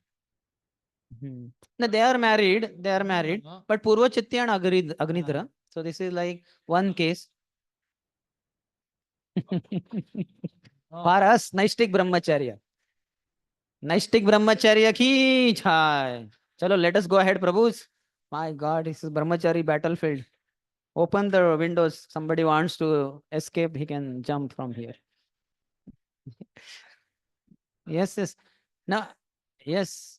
But I want some fresh air also to be able to continue. The answer they both will decide. We are forming subcommittee. of Arjuneshwar and Madhav Sabru. They will meet on the sofa outside after this break time, and they will get back to you. We will go ahead. Little bit, 2 verses are remaining. जिगृक्षयातान् परितः प्रसरपतः शुनो यथा शूकरयूथपो अहनत्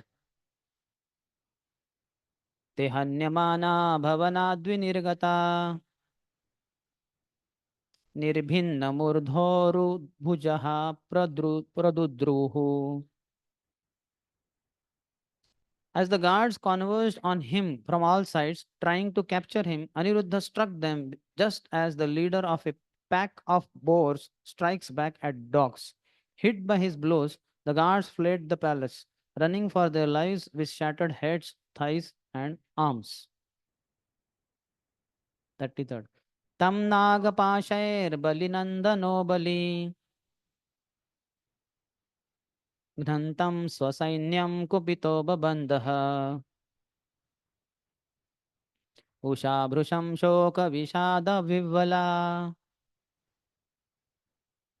बद्धं निशम्याश्रुकलाक्षरौत्सित्. But even as Aniruddha was striking down the army of Bana, that powerful son of Bali angrily caught him with the mystic Nagapash ropes. When Usha heard of Aniruddha's capture, she was overwhelmed with grief and depression. Her eyes filled with tears. The Acharyas explained that Banasur could not actually capture the powerful grandson of Lord Krishna. However, the Lord's Lila Shakti or pastime potency allowed this to happen so that the events described in the next chapter could take place. And commentary Chakravarti says, Usha cried, aroused torrents of tears. Banasur was able to capture Aniruddha, the supersoul of all living entities, whose expansion is the Lord of Shvetadvip, only by the influence of Krishna's Lila Shakti. So he is Antaryami in that sense, expansion of Paramatma, Aniruddha. So he cannot be captured by Bana at least. But Lila Shakti allowed it. Okay, so this chapter is over. Any question? Yes.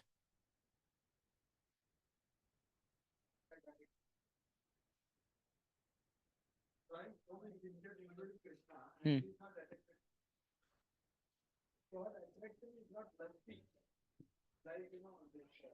Kubja. Shakuntala and Dushmanta also. Not Dushmanta, sorry. Dushyanta. But who was that king? Dushmanta only. Dushyanta only. So he also said that, I can't get attracted to any. You have to be Kshatriya. So that is not just lust or something which is there all around right now.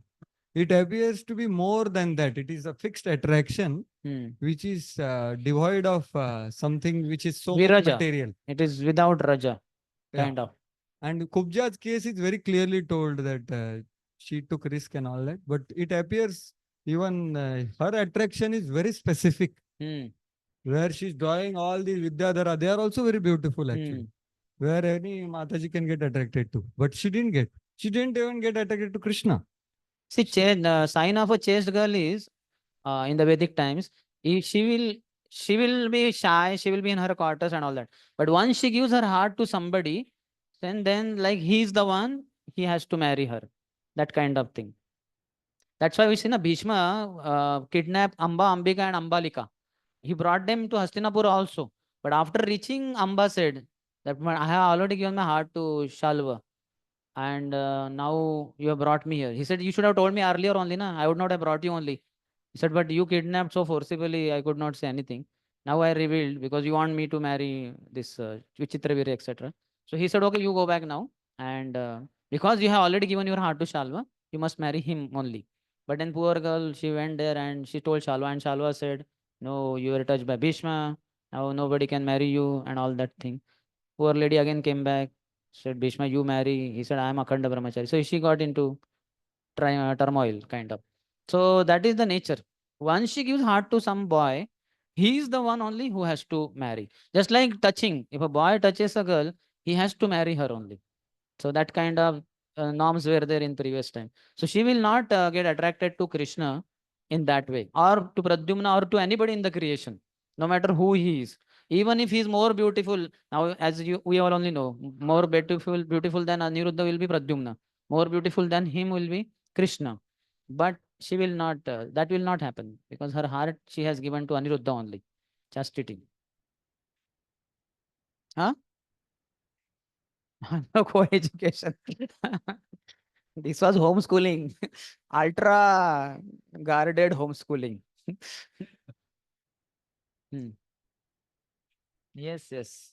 That's why you have to wage a war and go to all schools and convince them no co-ed, no To co-education. assist him in Yes, that. yes, we will assist. आप लड़ो हम पीछे हैं. Okay, so any other question online?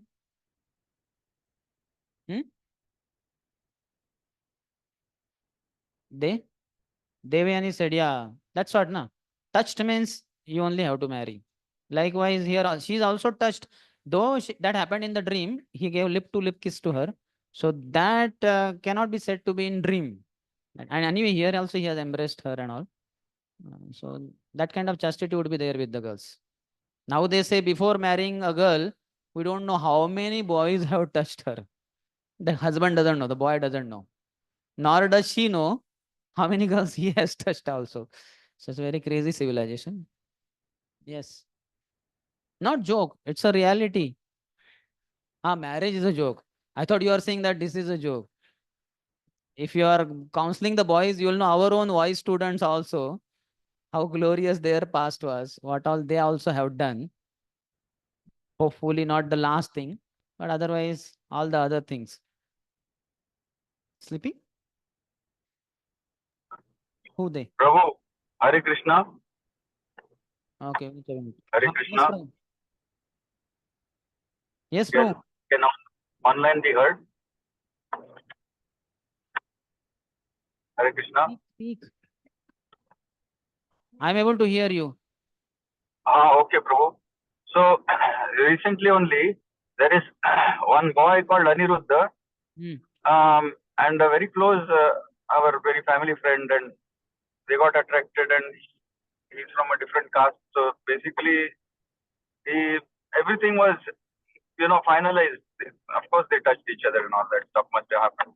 But then that same Aniruddha's mother, for whatever reason, she didn't like her, and then after engagement also everything broke, and she is completely broken.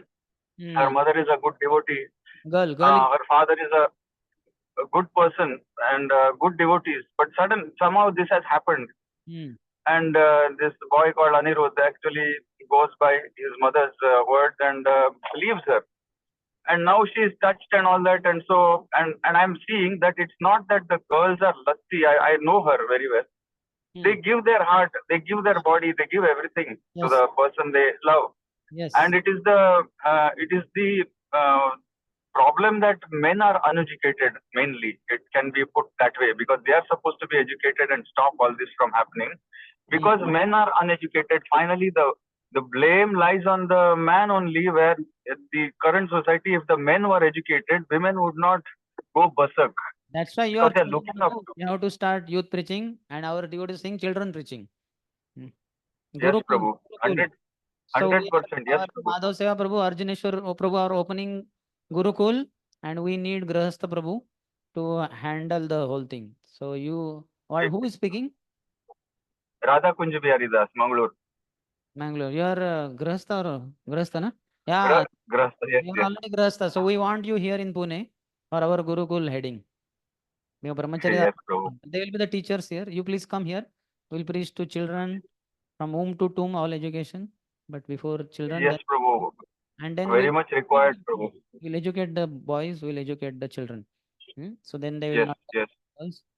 Even before marriage, the boy and the girl should be educated, even though they are getting married properly, because the boys are very, very they're pampered, and they don't know how to handle a woman. They think it's a sex object. I also did the same thing. But then I got hit badly, and slowly I learned. So that is education, as you have said, Prabhu, is 100% required. And whatever seva I can do, I will be pleased. Be in touch with our Madhav Seva Prabhu and Arjuneshwar Prabhu. They are I am 108% or 1008% convinced. But unfortunately, we doesn't allow brahmacharis to head the Gurukul. That is our problem. So we are all bound up here. We are helpless. Yes, Prabhu. You can head it. Yes, Prabhu. Our His Grace Balgovind Prabhu is very wonderfully leading. It's going on so nicely. Yes. 41 children. Hari. Yes. Prabhu. Hare Krishna. Hari. Yeah, we are discussing about like one who touches the girl, he generally has to marry. So here we see Yayati saving Devyani.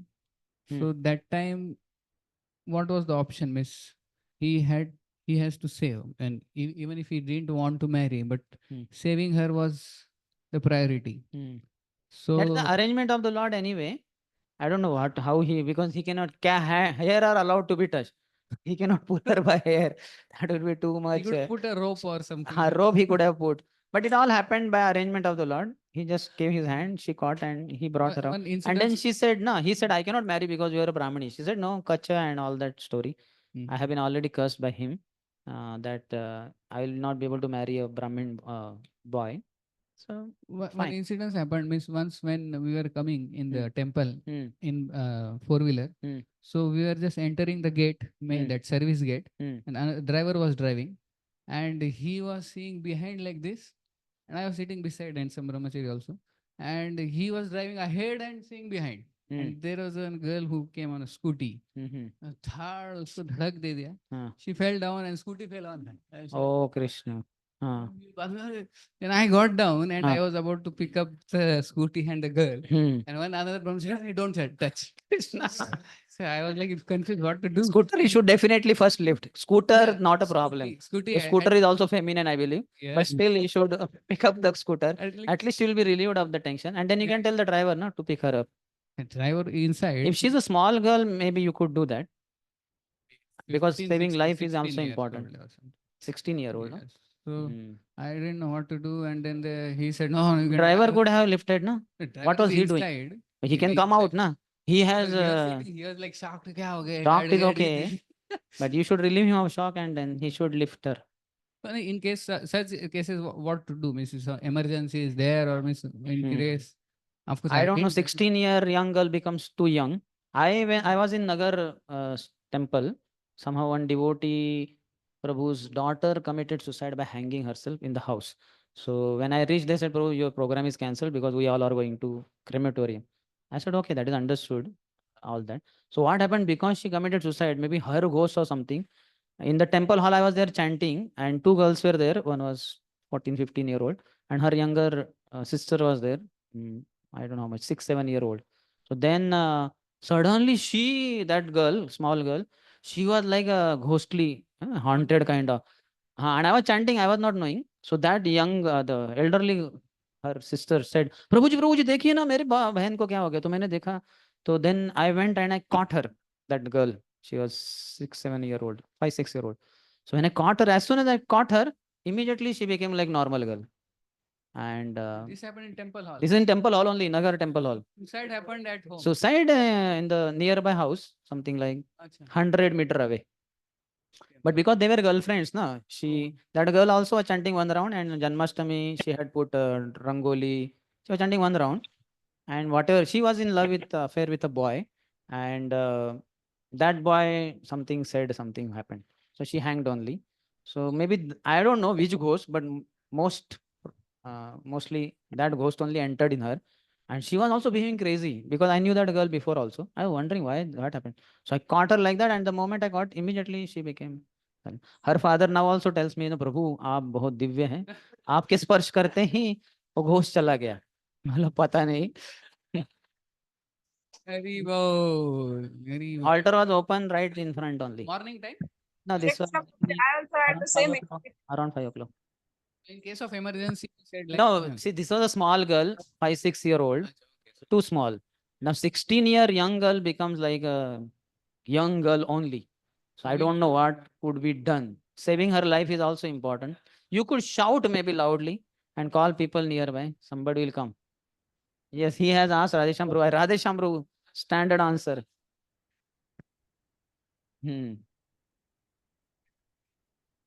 Let us preach to unlimited boys, so that any girl who is in trouble, one of our boys is next to her who will protect her.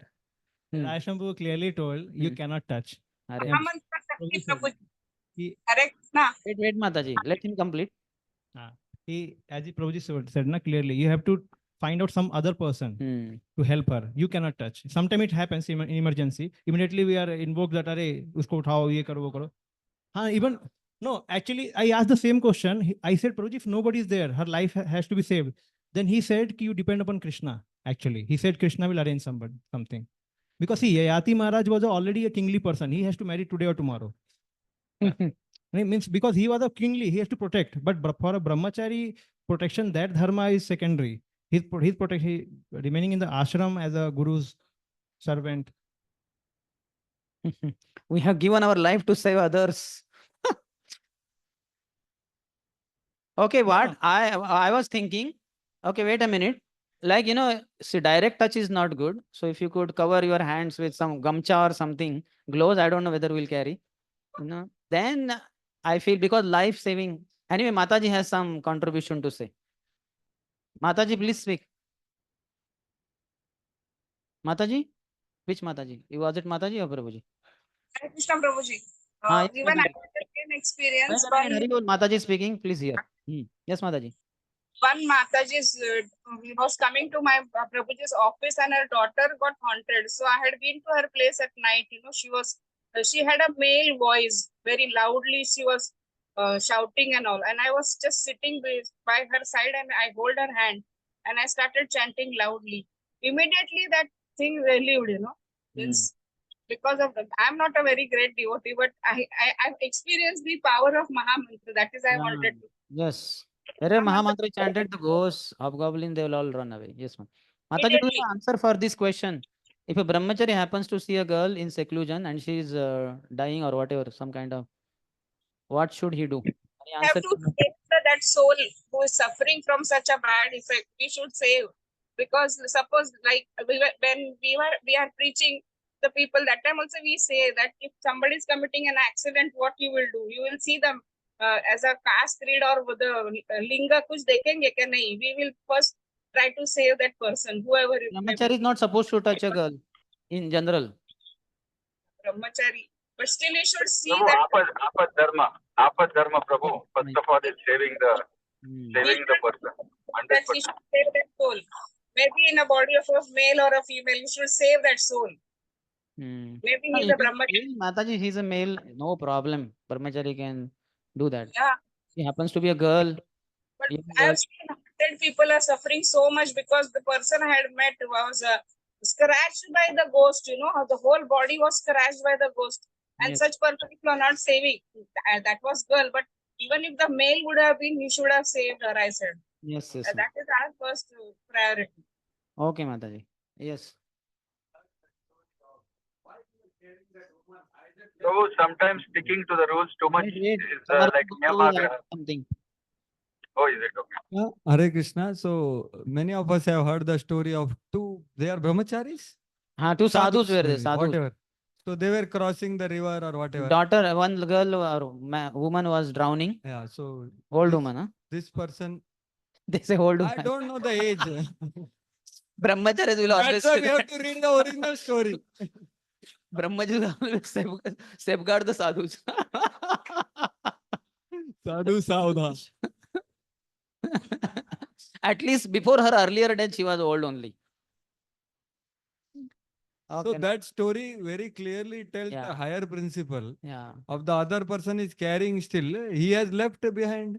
So that story, I don't know where is the story, but this is Buddhist story. Okay, no problem. See, if somebody is around, you shout loudly, na. Let's say you are drowning in the water. What will you do? You cannot save yourself. You have to shout only, save, save. Then somebody will come and rescue you. Similarly, if you find somebody is around, you shout loudly. Somebody around will come. If not, then at least I feel it is a little inhuman. Allow that girl to die only, if you are too concerned about your not touching, then use some. Because the social pressure, society is not like earlier. You are brahmachari, people don't care. Yeah. Now see, all they will say, what nonsense, in front of you she died. Why did you not? All congregation, what they are telling, they are devotee, but you should save. Yeah. Saving life is very important. This congregation is. No, your concern not to touch is okay. You use something, gamcha or something you really feel. Like that. Even if let's say some girl is fallen in the ditch, like that Devayani Yati, there anyway your hand cannot reach. You'll have to put some gamcha or some rope. Huh? What is the problem? But I never said that. I never said she's naked. I said she fell down in the ditch. You are assuming that she's without clothes. Huh?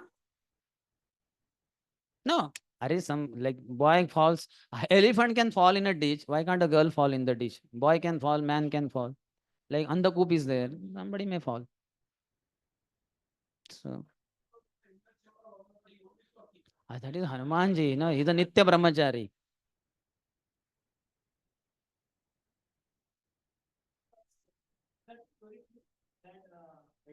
That's what Kundal Krishna Prabhu told me. That's in Vishnu Puran, Ajamil's previous life. Yeah, that is all he told me. So I went through Vishnu Puran quickly. What do you call? But then I did not find that katha only. I heard that from Pavodanand Maharaj here. He told this story Okay. of a Which Puran? brahmachari. I don't know the reference. That's why I'm quoting Pavodanand. I personally met Kundal Krishna Prabhu and asked him. He said it's in there in Vishnu Puran. And you so I saw went it through is it, not but I there. could not come across. Okay, but that story also shows that clearly he got cursed afterwards. Yeah. And Shri Mataji is helping her to live his life and he's cursing back. That prostitute also. Yes, that's story. Not prostitute. Lady helped her, helped him on the instruction of doctor, but this fellow is no brahmachari and he is cursing her to become prostitute. And then she curses back.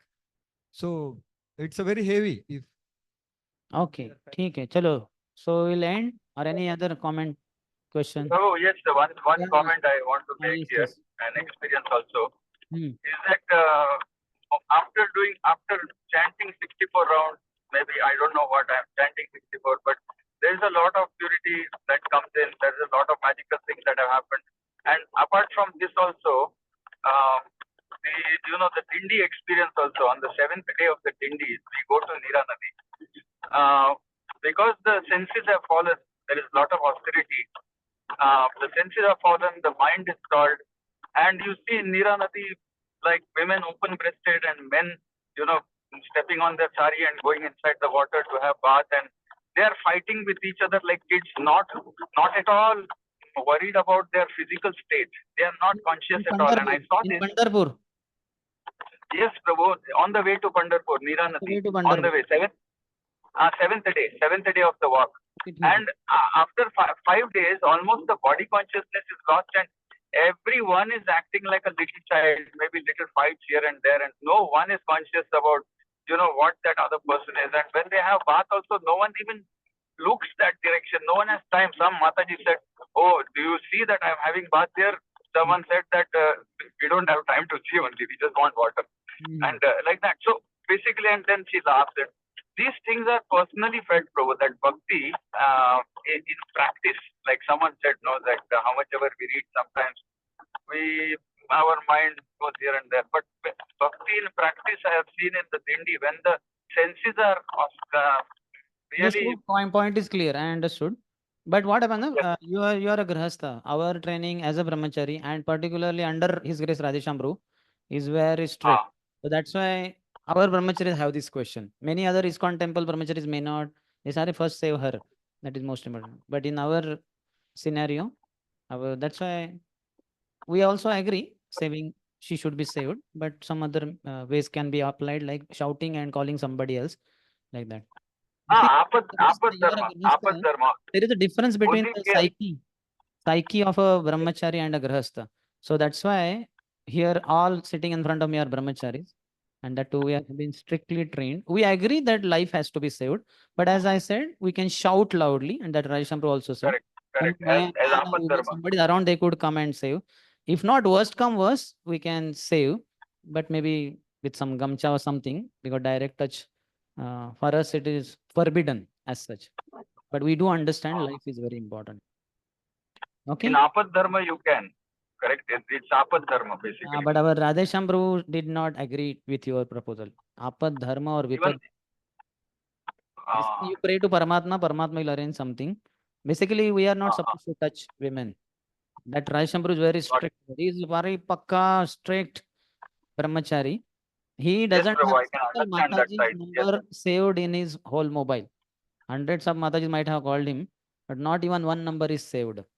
And if any Mataji writes email to him, then in reply there will be in CC one Prabhu, so that he knows something like that transaction is happening, mail trail is happening. So Rai Shambhu maintains extreme high degree of purity, and he expects us also to follow. So yes, Prabhu, this point is very necessary to be brought out. Thank you for this, okay, Prabhu, because it's a we'll have different break now. angle altogether. Just one thing, when say take to touch, because when we are traveling in train, when we are going in That bus, is just this thing. so With hand, basically. we try our best. Yes, but yes. that is not considered, right? No, that is Otherwise, not I am considered. not qualified to sit From here. our side, we have no intention. But some girl only comes, stands next to us, and she's hitting, her hands are touching here. Because That is not nowadays a touch. they do, even in temple hall. Yeah, in temple hall also it may happen. So that is not a problem. Certainly we keep distance, but what to do in this day and age? Somebody will hit you, even if you don't go after them. Okay, so we'll end here. Granthara Srimad Bhagavatam ki jai. We'll meet after 15 minutes.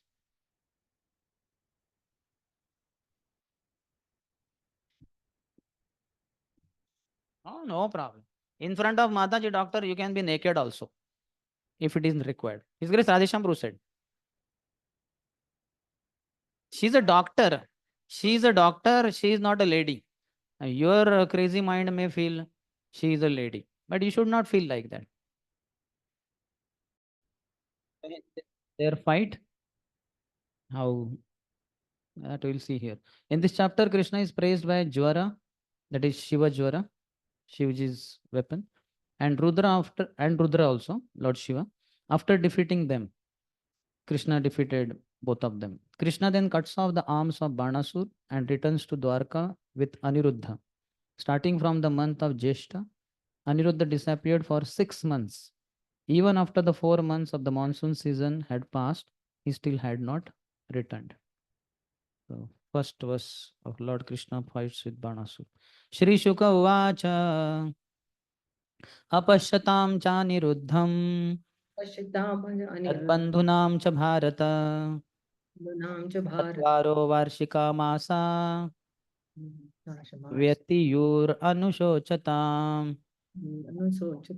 Shukdev Goswami said, O descendant of Bharata, relatives of Aniruddha, not seeing him return, continued to lament as the 4 rainy months passed. 4 months had passed. Second, Naradat tad upakarnya vartam baddhasya karmacha shonitapuram Nayaha Krishna Daivataha. Hearing from Narada the news of Aniruddha's deeds and his capture, the Vrishnis who worshipped Lord Krishna as their personal deity went to Shonitpur. Narad Muni allowed for 4 months the secret to be kept. He only assisted Chitralekha to get Aniruddha kidnapped, and 4 months he kept quiet. But because they are lamenting in his separation, he revealed also. Third and fourth. Pradyumno yuyudhanascha No yuyudhanascha Sambo atha saranah Sambo atha sarana Pananda Bhadradya Pananda Bhadraya Ramakrishnaanuvartinah Krishnaanuvartina Akshauhinibhirdvadashabhihi Akshaunih Apitaha sarvato disham Meta sarvato disham Rudhurbananagaram Ruddhurbananagaram Tat Satvata Rushabha. Tata Sattvadarshabha.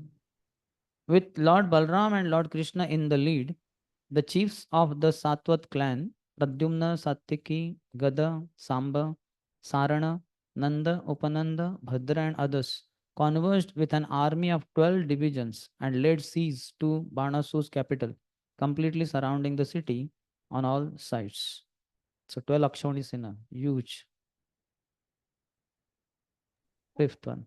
Bhajamana Purodhyana Ajyamana Purodhyana Prakarattalagopuram Akartala Gopuram Ekshamano Rushavishtas Mano Rushavishta Tulya Sainyo Abhiniryayo.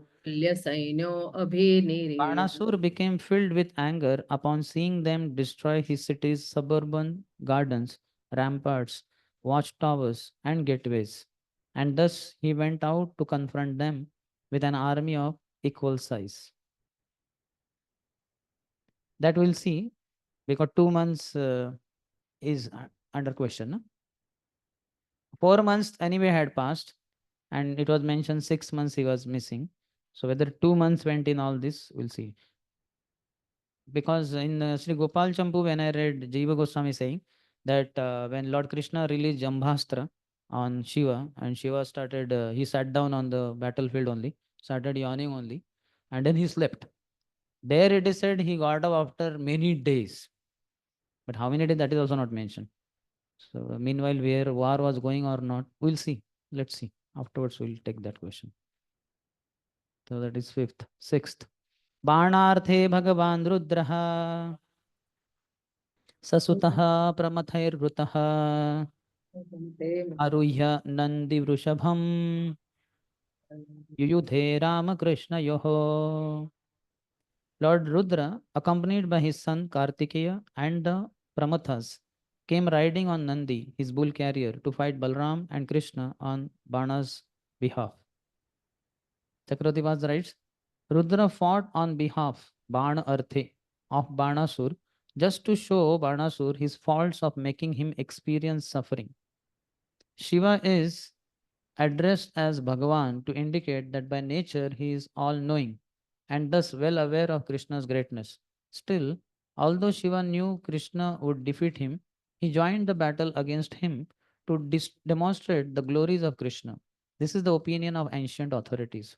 Shiva entered the battle for two reasons. First, to increase Krishna's pleasure and enthusiasm, and second, to demonstrate that Krishna, although enacting human-like pastimes, is superior to other avatars such as Lord Ram.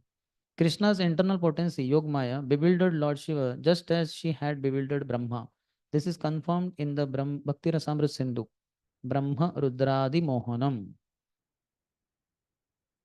So two reasons, one for Krishna's pleasure and enthusiasm, and second, to demonstrate Krishna's supremacy over other avatars.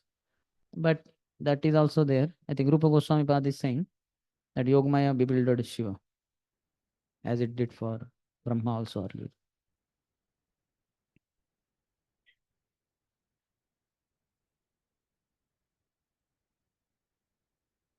To show Krishna's supremacy, no?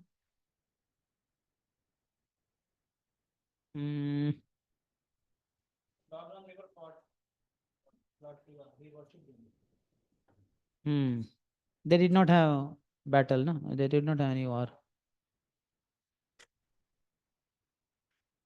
Huh? Who? Who? Lord Ram. No, but still superior to Parshuram is Shiva or not? No? Because it's Jiva Tattva only, no? Parshuram. Shaktavish. But Shiva is very powerful. Mahadev.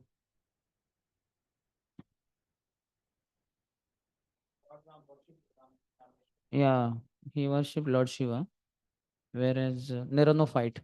So that way it seems. No, it came when Ravan was getting killed. Parvati said, "Arey, he's your worshipper. You save him." He said, "No. When my master has decided to kill him, nobody can save him."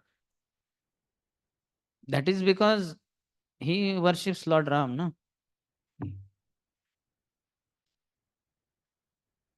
Yeah, and he got defeated. See, there he said that when my Lord has decided to kill him, nobody can save him. So even if, let's say, Shiva entered also, then he would have been defeated for sure. But here he got defeated anyway. Still not attended. Okay.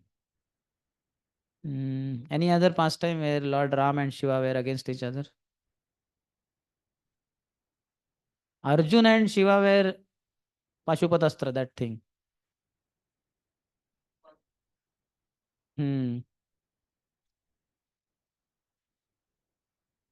Did they confront any time, anywhere? in forest. Nowhere, no? Hmm. Hmm. That The story of Mohini and Shiva, that is also not confrontation, but he loses that's poem. what use mic, because when you all are speaking without mic, they cannot hear only. They will be wondering why I'm silent and why am I doing like this? What's happening?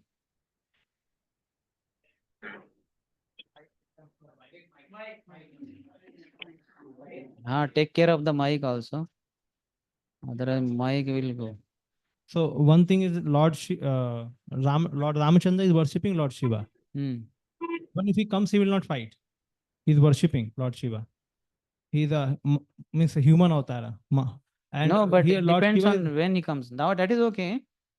But in case he goes against, then Lord Ram also would have fought him. that is because In certain circumstances, one may worship. But if that person goes against the principles, so to say, even in pastime, in rasa wise, so then they will fight. we see, he's a Maryada Purushottam, means he always followed the Maryada. Means, but Shiva followed his Maryada of not going against Lord Ram. Otherwise, Lord Ram would have fought with him also. Like Samudra Devata, how angry he became. He was not appearing, so he started boiling all the living entities. In one sense, what is the problem with the living entities, aquatics? He should directly shoot at Varun only. But no, when it comes in middle of his, in the between of his mission, he will be angry. That is what is adharma also, na? Though not adharma of big level. When a devotee misbehaves, the Lord will correct him. But Lord Shiva did not allow only that opportunity. It seems anytime. Give him the mic.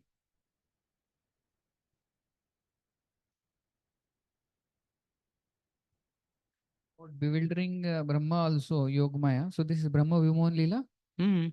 So Brahma getting bewildered, sometimes we say because of his own mistake, he was proud. So then that is Mahamaya.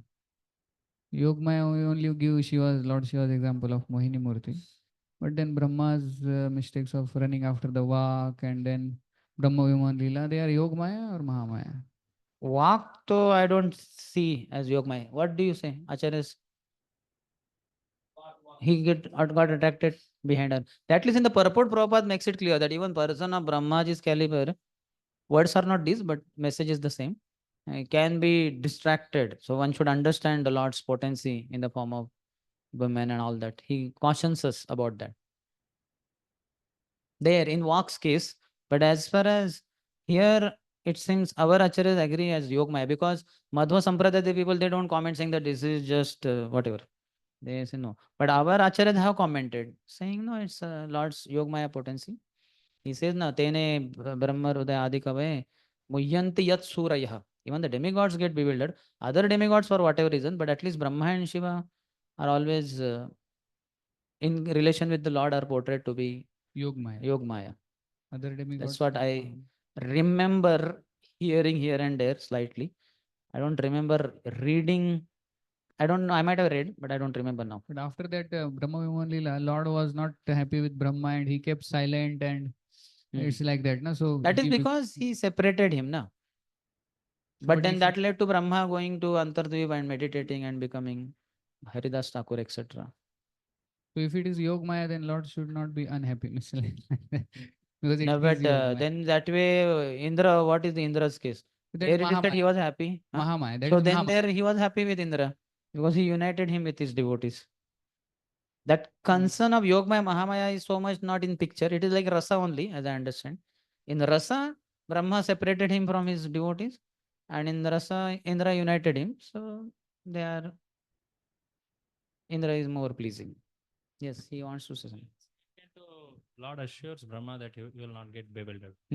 So that's why they conclude this is not that man. This happened after Padma, I mean, after that.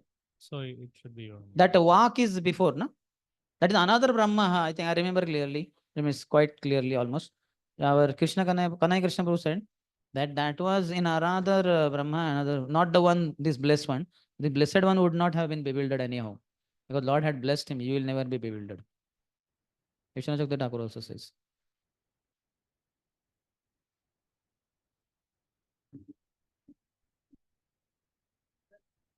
Chakravarti Thakur says, and I am down reading Vishwanath Chakravarti. It appears two different means. One reason is matching, other reason is Rudra fought on behalf of Banasur just to show Banasur his faults by making him experience suffering. Like that is written here. Yeah, because Vana will suffer now. So him making him experience suffering. So this is one reason he said. And he is addressed as Bhagwan to indicate that he was omniscient, thus fought to show the greatness of Krishna by being defeated by Krishna. So this reason they gave as second reason, no? So first reason for pleasure, I don't know wherever it is. That is second, no? Second reason. Sorry, first reason is to increase Krishna's pleasure and enthusiasm. And second is to demonstrate Krishna superior to other avatars. Which first one? Written somewhere else, I think. Which one? Because what we have commentary now, Vishwanath Chakravarti Thakur commentary is also there below. Yes. So in that it is doesn't seem to be there. You mean to say there are three reasons? Seems like that, exactly. They are giving two and one more is given here. To experience suffering like that. Banasura, his faults. No, see, the two reasons are exclusively in the relationship with Krishna only. To increase his pleasure and enthusiasm. And second is to show his supremacy. And this Bana is his devotee. So he has to learn lesson in a bitter way. Laton ka bhoot hai wo. So like that it is. So he's fighting in one sense because he's a devotee, pure devotee, Lord Shiva. So he's fighting for Lord's sake only. To show two glories of the Lord. Or not glory, you can say. One glory and one his reciprocation. He wants to increase Krishna's enthusiasm, etc. The last line of the purport says, Yogmaya's job is to make fine arrangements for the Lord's pastimes, and thus Shiva became enthusiastic to battle the Supreme Lord Krishna. Seventh. Asit sutumulam yuddham adbhutam romaharshanam Krishna Shankarayo Rajan Pradyumna Guhayorapi. A most astonishing, tumultuous, and hair-raising battle then commenced, with Lord Krishna matched against Lord Shankar and Pradyumna against Kartikeya. The tumulo word is there, as it comes in Bhagavad Gita, but that in English becomes tumultuous, more or less similar spelling. The sound. 8th. Kumbhandakupakarnabhyam balena saha samyugaha Sambasya Banaputreena Banena Sahasatyake. Lord Balram fought with Kumbhanda and Kupakarna, Samba with Bana's son, and Satyaki with Bana. So in Jiva Goswami's Gopal Champu says Kumbhanda because his Andakosh was like Kumbha, like a huge pot. And Kupakarna because his ears were like a huge well. Like that, well, like a well. So these two fought, Lord Balram fought with these two. Samba with Bana's son. His name is not mentioned. And Satyaki with Bana. Satyaki learned archery from Arjun. When after Subhadra got married, he stayed there for some time. Other Kurus, other Yadavas left, but Krishna and Satyaki remained. And Satyaki meanwhile learned archery from Arjun. So Satyaki fought with Banasur. 9th. Brahmadayah Suradhisha Munayah Siddhacharanaha Gandharvapsaraso Yaksha Vimanairudrashtum Agaman. Brahma and the other ruling demigods, along with Siddhas, Charanas, and great sages, as well as Gandharvas, Apsaras, and Yakshas, all came in their celestial airplanes to watch. Jai. They like shows like this. Keep watching. 10th, 11th. Shankar Anucharan Shaurir Bhuta Pramata Guyyakan Daki Niryatu Dhanamscha Vetalan Savinayakan प्रेतमातृपिशाश्चांश्च कुष्माण्डान् ब्रह्मराक्षसान् द्रावयाम् us तीक्ष्णाग्रैः शरैः शारङ्गधनुर्गन्धनुश्च्युतैः. With sharp pointed arrows discharged from his bow, Sharanga. I don't know how to pronounce this. Some it is Saranga, it is said, but RA is not there. Saranga. Directly R and an N and at top. But okay, Saranga. In simple language, Saranga. With sharp pointed arrows discharged from his bow, Saranga, Lord Krishna drove away the various followers of Lord Shiva. Bhutas, Pramatas, Guhyakas, Dakinis, Yatudhanas, Vetalas, Vinayakas, Pretas, Matas, Pishachas, Pushpandas, and Brahma Rakshasas. Names also, if you read only, you can feel the difference. How horrible creatures they must be. 12th. पृथक विधानि प्रायुङ्क्त पीणाकी अस्त्राणि शार्ङ्गणे प्रत्यस्त्रैः शमयाम् आस शारङ्गपाणिरविस्मितः. Lord Shiva, wielder of the trident, shot various weapons at Lord Krishna, wielder of Saranga. But Lord Krishna was not in the least perplexed. He neutralized all these weapons with appropriate counter weapons. 13. ब्रह्मास्त्रस्य च ब्रह्मास्त्रम् वायव्यस्य च पार्वतम् आग्नेयस्य च पार्जन्यम् नैजं पाशुपतस्य च. Lord Krishna counteracted a Brahmastra with another Brahmastra, a wind weapon with a mountain weapon, a fire weapon with a rain weapon, and Lord Shiva's personal Pashupatastra weapon with his own personal weapon, the Narayanastra. In commentary, Chakravarti says, the counteracting of Shiva's weapons is described in this verse. One Brahmastra was countered with another Brahmastra. The verb released is understood from the previous verse. Krishna countered the Pashupatastra weapon with his own weapon, Naijam, the Narayanastra. Niji, personal, Naijam, his own, the Narayanastra. 14th. मोहयित्वा तु गिरिशं जृम्भणास्त्रेण जृम्भितं बाणस्य पृतनां शौरीर् जघानासि गदेषुभिः. After bewildering Lord Shiva by making him yawn with a yawning weapon, Lord Krishna proceeded to strike down Banasu's army with his sword, club, and arrows. 15th. Skandaha pradyumna banogur. एक minute. स्कंदः Pradyumna बाणोघैर् अर्द्यमानः समन्ततः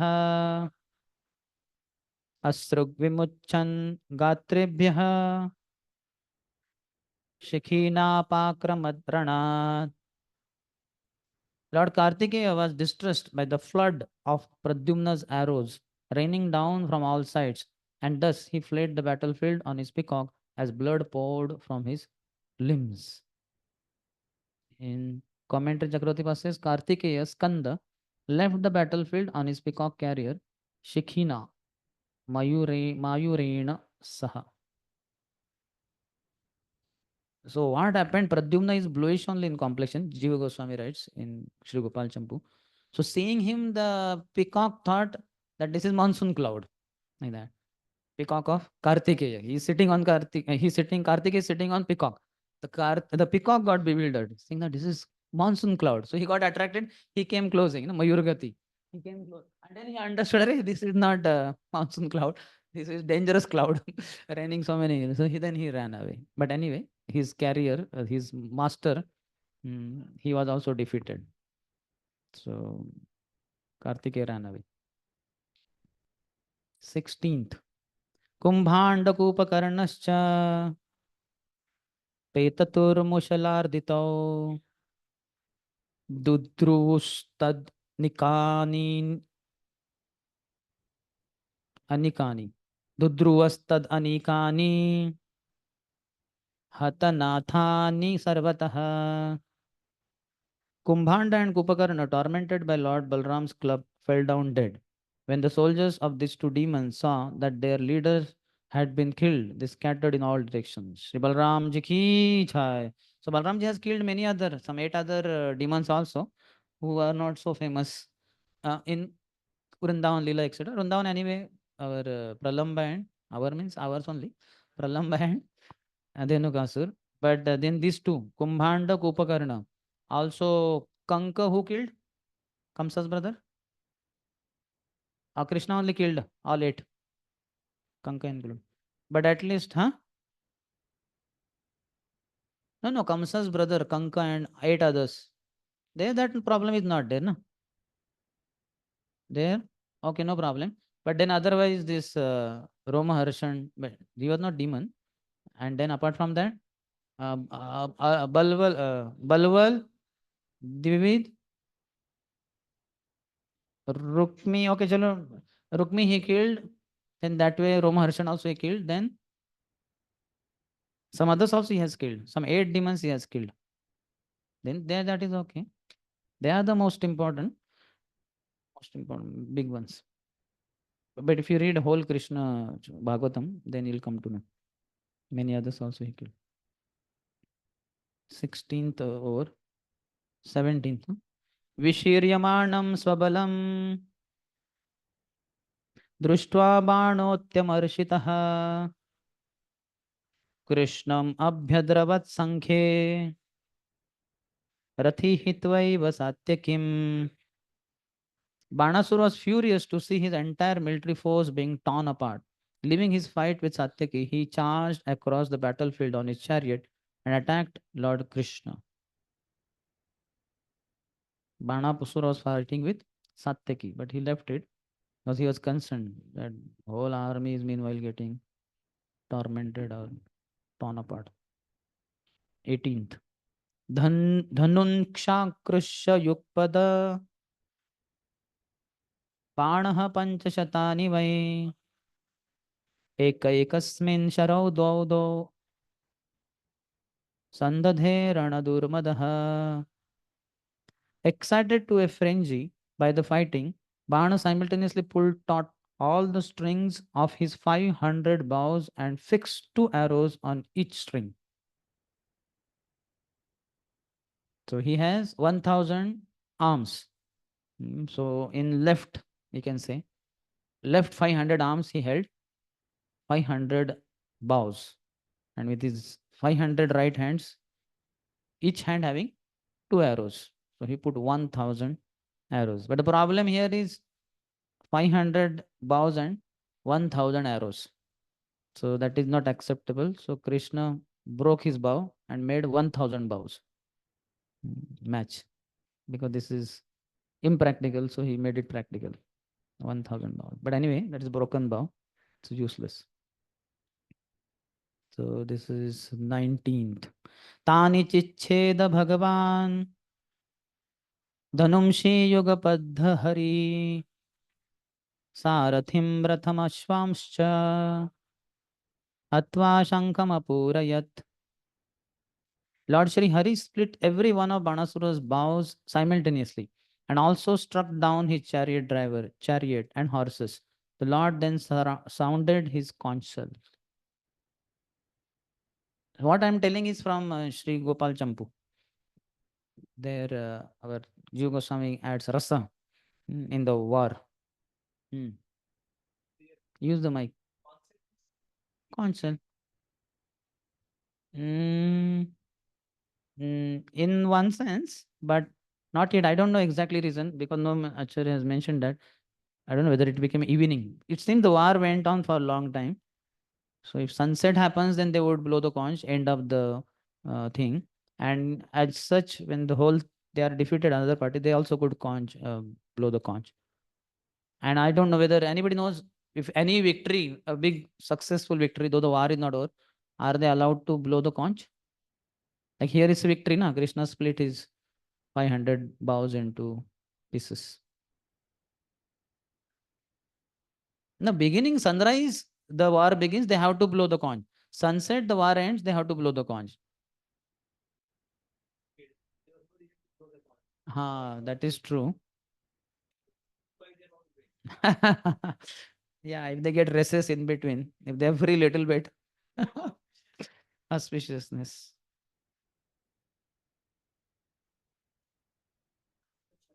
Shattered. The heart shattered means terrified, not that the heart attack and heart splitting, not that kind of. Hridayani vedarayat. Whether you should not take like it split off into two places, not like that. They were like, what is that? Nobody died by that. They understood it's like, we'll be defeated. Shrunga. Yeah, no, that is okay. But in the war, he has an important role. Not here. I'm talking there. There he is driving the chariot of Arjun. He's quite busy there. Lot of other services, the taking the horses out of the yoke and then feeding them water and brushing them, bathing them. He has a lot of other services. Here, acharyas have not commented, so no idea. 20th. Tanmata kotara nama nagna mukta shiroruha puro avatasthe krishnasya putra pranari rakshaya. Just then Banasu's mother Kotara, desiring to save her son's life, appeared before Lord Krishna naked and with her hair undone. Undone means not done properly. In commentary, Chakravarti writes, Bana's mother Kotara, sometimes called Kotari, is a form of Parvati worshipped by the demons. She appeared naked before Krishna with a desire to save her son, Rakshaya. Kotavi is also, I think Sanatana Goswami, somebody says Kotavi also. So some Parvati only, some form. Jiva Goswami also said, no? Kotavi. And somewhere, I don't know whether Acharyas have mentioned something like his mother is word is used. No? Whether his Bana had, Bali had some wife, name code. Because that is there. So many interpretations are there. Harivamsh is saying that because he performed sacrifices, austerity for Shiva, so Shiva became pleased, so Shiva became his father. So Parvati became mother, like that. Huh? So Kotara is expansion of Parvati. So his mother. Did Bali have any wife named Kotara, Kotri, Kotvi? Never. Sure, no?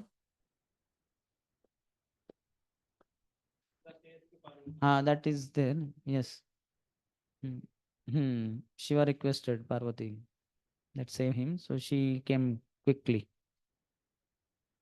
So since Parvati only, one expansion, Kodra. 21.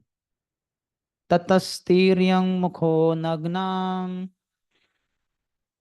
anirikshan gadagrajaha banascha tavad virathash chinnadhanva vishatpuram. Lord Gadagraja turned his face away to avoid seeing the naked woman, and Banasur, deprived of his chariot, his bow shattered, took the opportunity to flee into his city. 21st.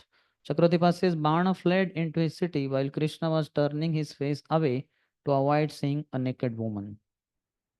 So it is said that seeing a naked woman is a sin. So Krishna did not want to be sinful. So he turned his face away. Anyway, Bana took the opportunity to fled from to flee from there. Vidravite bhutagane jarastu trishirastripat abhyadhavadasharham dahanimva dishodasha. After Lord Shiva's followers had been driven away, the Shivajwar, who had 3 heads and 3 feet, pressed forward to attack Lord Krishna. As the Shivajwar approached, he seemed to burn everything in the 10 directions. Chakradivat writes, Shivajwar ran towards Krishna to fight. The form of Shivajwar is described in the following verse. Jwarastri padastri shiraha shadbhujo nava lochanaha bhasma praharano raudraha kalantaka yamopahaha The terrible Shivajwar had 3 legs, 3 heads, 6 arms, and 9 eyes. Showering ashes, he resembled Yamraj at the time of universal annihilation. Very peculiar. 3 legs. Means 4 legs and all we can understand some symmetry. 3 heads also. 9 eyes. Yeah. 9 eyes. Acha, on each face 3, huh? Because Shiva is kind of 3 9. Okay. Okay. 23rd. अथ नारायणः देवः तं दृष्ट्वा व्यसृजज्वरम् माहेश्वरो वैष्णवश्च युयुधाते ज्वरौ उभो. Seeing this personified weapon approach, Lord Narayan then released his own personified fever weapon, the Vishnu Jwara. The Shiva Jwara and Vishnu Jwara thus battled each other.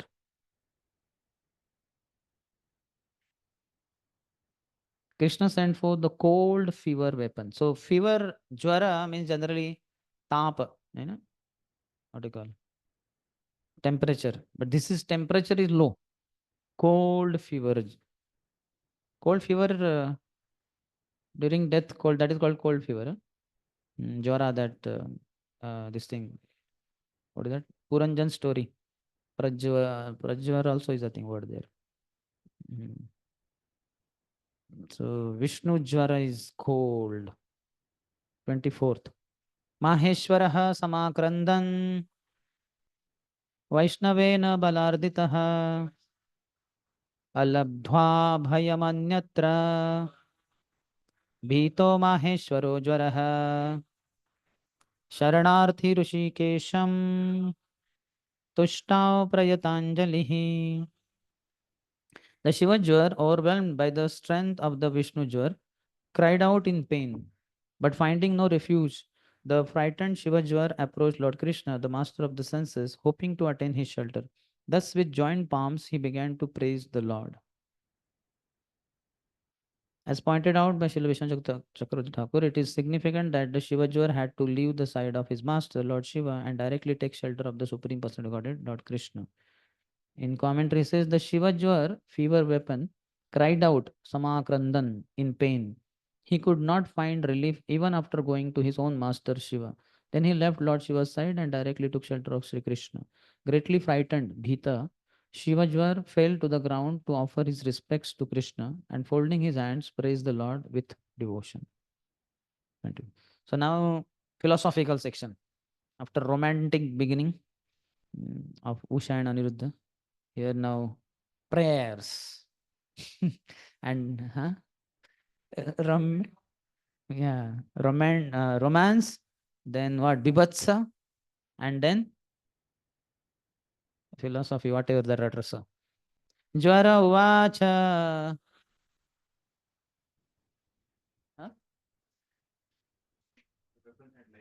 Yeah. This Shivajwar, Vishnujar, they have. Ashupadastra we don't hear speaking, but this one is speaking. Some of them must be like that. Jvara uvacha namami tvananta shaktim paresham sarvatmanam kevalam gyapti matram vishwotpatti sthana sambrodha hetum yattad brahma brahmalingam prashantam. The Shivajwar said, I bow down to you of unlimited potencies, the Supreme Lord, the Super Soul of all beings. You possess pure and complete consciousness and are the cause of cosmic creation, maintenance, and dissolution. Perfectly peaceful, you are the absolute truth to whom the Vedas indirectly refer. How they have so much knowledge.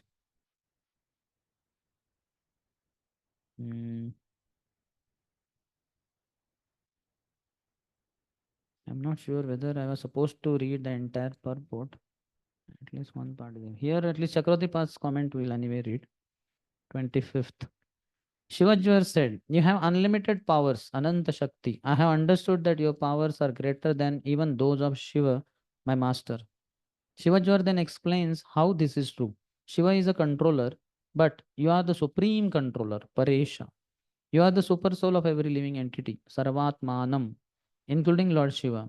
You are composed of pure spiritual consciousness, Kevalam Gyapti Matram, without any mixture of material Maya. But my master Shiva is mixed with Maya.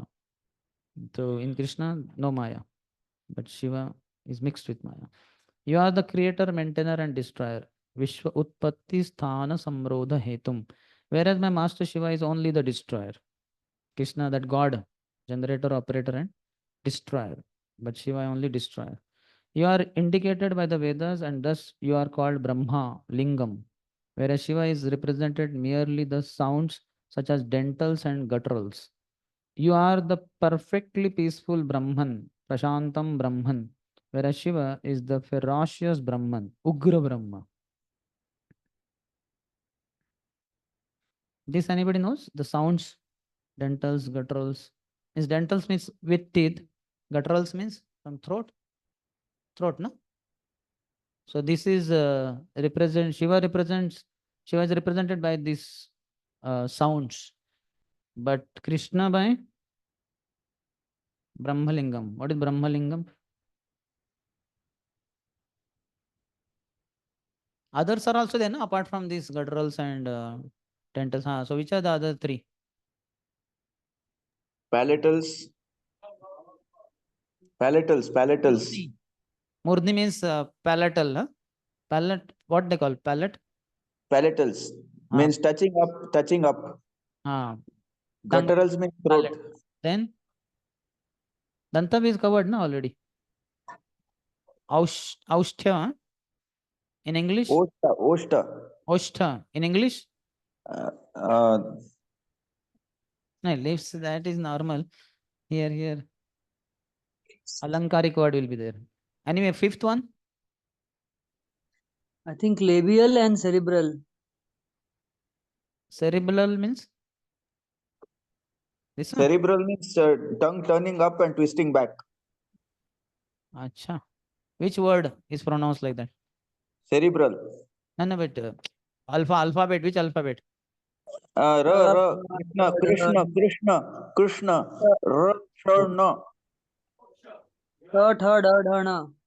Yaralavaksha. They're all cerebral. Okay. So what is this Brahma Lingam? Krishna is represented by Vedas, and thus you are called Brahma Lingam. We don't know. All words maybe. Okay, here he says previously the Shivajwar felt himself to be unlimitedly powerful and thus attempted to burn Sri Krishna. But now he himself has been burnt, and understanding that Sri Krishna is the Supreme Lord, he humbly approaches to bow down and offer praise to the Absolute Truth. According to the Acharyas, the word Sarvatmanam indicates that Lord Sri Krishna is Super Soul, the giver of consciousness to all living beings. Krishna confirms this in Bhagavad Gita 15:15, Matta Smritir Jnanam Apohanam cha, from me come remembrance, knowledge and forgetfulness. In his commentary, Srila Vishnu Chakra Thakur emphasizes that Shiva Jwar has realized in many ways Lord Krishna's supremacy over his own master Lord Shiva. Thus, the Shiva Jwar addresses Krishna as Ananta Shakti, possessor of unlimited potency, Paresha, the supreme controller, and Sarvatma, the super soul of all beings, even of Lord Shiva. The words Kevalam Gyapti Matram indicate that Lord Krishna possesses pure omniscience. According to our limited understanding, we act in this world, but Lord Krishna, with his unlimited understanding, performs infinite works of creation, maintenance, and annihilation. As Srila Jiva Goswami points out, even the functions of the gross elements, such as air, depend on him. The Taittiriya Upanishad 281 confirms this. Bhishasmad Vatah Pavate. Out of fear of him, the wind blows. Thus, Lord Shri Krishna is the ultimate object of worship for all living beings. 26th. Kalo Daivam Karma Jiva Swabhavo Dravyam Kshetram Prada Atma Vikaraha Tat Sanghato Bijaroha Pravahas Tvanmayesha Tannishedham Prapadde. Time, fate, karma, the jiva and his propensities, the subtle material elements, the material body, the life air, false ego, the various senses, and the totality of these are reflected in the living being's subtle body. All this constitutes your material energy, material illusory energy, Maya, an endless cycle like that of seed and plant. I take shelter of you, the negation of this Maya. In the purport, it says that body is the seed, bija, of the future material existence.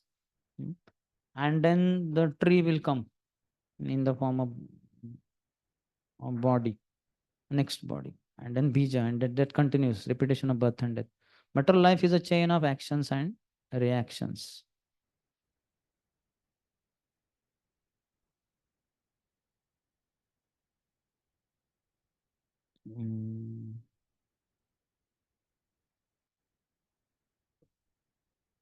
Yeah, but we'll read. Chakradepas. Huh? No, I wish to read. I'll take rest. Shivajwar elaborated on Krishna being pure, concentrated spiritual consciousness. Sarvatmanam kevalam gyapti matram. First, the objects excluded by the word only, kevalam, are enumerated. Time, kala, is the agitator. Action, karma, is the immediate subtle cause, and that which brings about the visible results is called destiny, daiva. Propensities, swabhava, are the subtle traces, samskara, of karma, which one carry from one body to the next. The jiva is the individual living entity who possesses this karma. Dravyam refers to the subtle forms of the elements.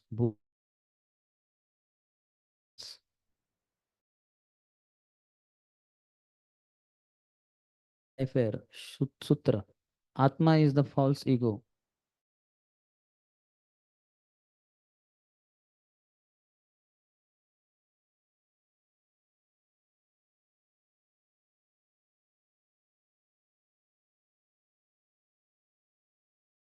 Generated from the body, bija, produces another body, roha.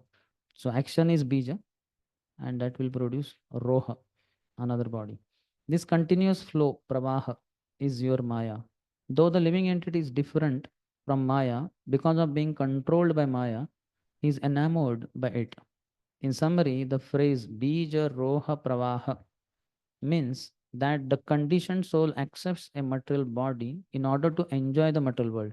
The body is the seed, bija, of his future material existence, because when a person acts with the body, he creates future further reactions, karma, which grow, roha, into the obligation to accept another material body. In other words, material life is a chain of actions and reactions. Therefore, I take shelter of you, the limit of negation. Your body and senses, tan nishedhan, are not different from your pure spiritual existence and are not Maya. 27th. Nana bhaver leelayaivopanner devan sadhun lokasetun bibharshi hamsyun margan himsaya vartamanan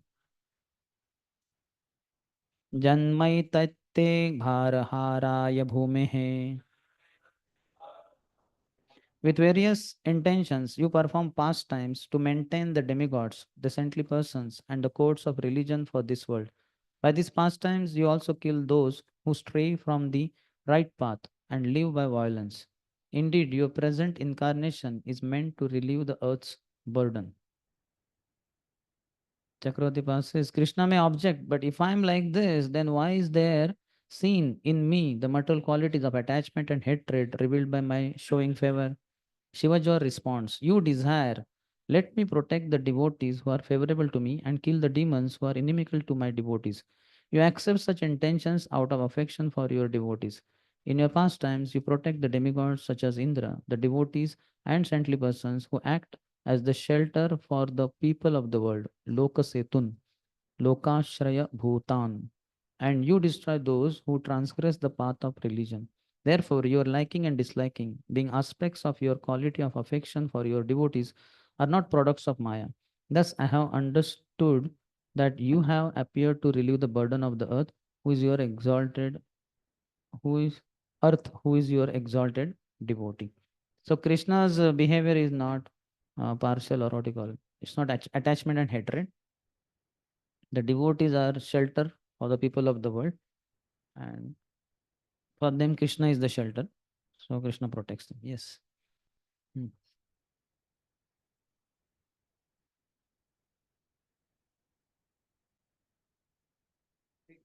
See, means many such prayers, like when Krishna wants to save the devotee. Now here in this case, Banasur has captured the Aniruddha. Captured Aniruddha. Yeah? And Lord Krishna, Yadus, they did not find him in the palace, and Narada told that he is there, captured by him. Now he comes to kill Banasura. Not necessarily kill. Basically, the fight. Usha and Aniruddha have to get married, and Aniruddha should be rescued. No negotiation here, directly fight. Means no talk. Why you have done? Why not done? Means no. First, he is wrong. No, he has captured. But he also went there. Who? Aniruddha. So what could be done that when Krishna attacks, beforehand only Banasur can come and say, no, sorry, O Lord, I'm asking who here is your son. Who is the devotee whom Krishna wants to protect here? Earth in general, and in specific Aniruddha. Aniruddha. And because he likes her, so they both get married, should get married also. So means we are seeing many roles here happening, like Lord is enacting pastime of Lord Shiva defeating, and Banasur getting killed. He's an evil demon. Like that means so many purposes. Banasur was not killed. His only hands were chopped off. Means okay. He will not be killed. The Lord has promised, no, that I will not kill anybody in the Lord family says, of Prahlad. like, okay. Lord Shiva says, no, he will be, means okay. No, that his pride will be smashed, not that he will be killed. Not that. You wait for the pastime to get over. Everything will be clear. 28. Taptoham te tejasa dussahena shantogrena tyubalpena jwarena tavat tapo dehinam te angrimulam no severan yavad ashanubadha. I am tortured by the fierce power of your terrible fever weapon, which is cold yet burning. All embodied souls must suffer as long as they remain bound to material ambitions and thus averse to serving your feet. Chakravarti says, Shivajwar said, I cannot praise you any longer because the weapon sent by you is tormenting me with both cold and burning. Someone may say, it is fitting that you suffer since you cause suffering to others. He answers, those who do not surrender to your feet deserve to suffer, but now I have become your devotee. Kauntaya pratijanihi name bhakta pranashyati. So he has declared that I am your devotee through his sharanagati, surrender. 29th. Shri Bhagavan uvacha trishiraste prasannosmi vyetu te majvarad bhayam yo nau smarati samvadam tasya tvanna bhaved bhayam. The Supreme Lord said, O three-headed one, I am pleased with you. May your fear of my fever weapon be dispelled, and may whoever remembers our conversation here have no reason to fear you. So we should hear this conversation. Purport. Here the Lord accepts the Shivajwar as his devotee and gives him his first order that he should never frighten by hot fever those who faithfully hear this pastime of the Lord's. Sarvadharman parityajya mamekam sharanam raja aham tvam sarvapapebhyo mokshishami ma shucha. So there is no fear for one who surrenders to Krishna. So when we hear Krishna's pastimes, then also we are relieved of fear.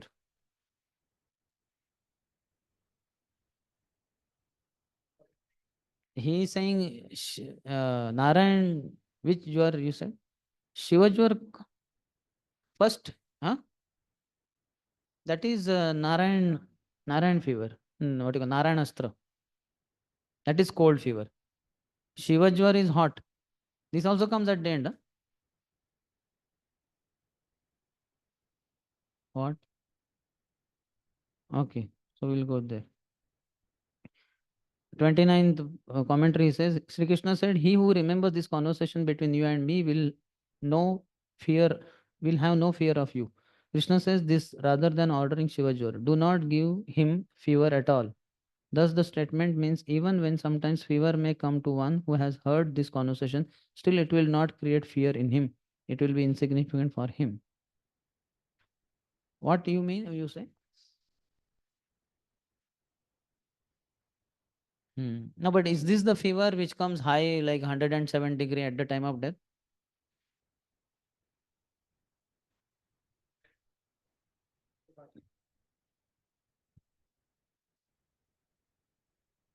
Purandan section there it's mentioned that it's Prajvara. Prajvara. Prajvara is mentioned. Prajvara is super hot. It's cold. 100 and cold, Suddenly, huh? it takes off all the temperature. One becomes cold. It increases. After the soul leaves body, then the body cools down, or just before soul leaves the body? It starts feeling cold from feet. Complete cold. Yes. And then the soul leaves. Yes. So that is Shiva Jwar or Narayan Jwar. And there the word is Prajwar anyway. Okay, anyway, Samarpan Gopru and you all do research. And tomorrow or some other time you tell us. Fear will not be there for a devotee who surrenders. Because those who hear this conversation, they will have no reason to fear this. Fever will come, but fear will not come. That's what I said, Ma Shuchaha. Do not fear. Anybody who surrenders to Krishna, anybody who hear this pastime is what? He surrendered to Krishna. So for him, fear will not be there.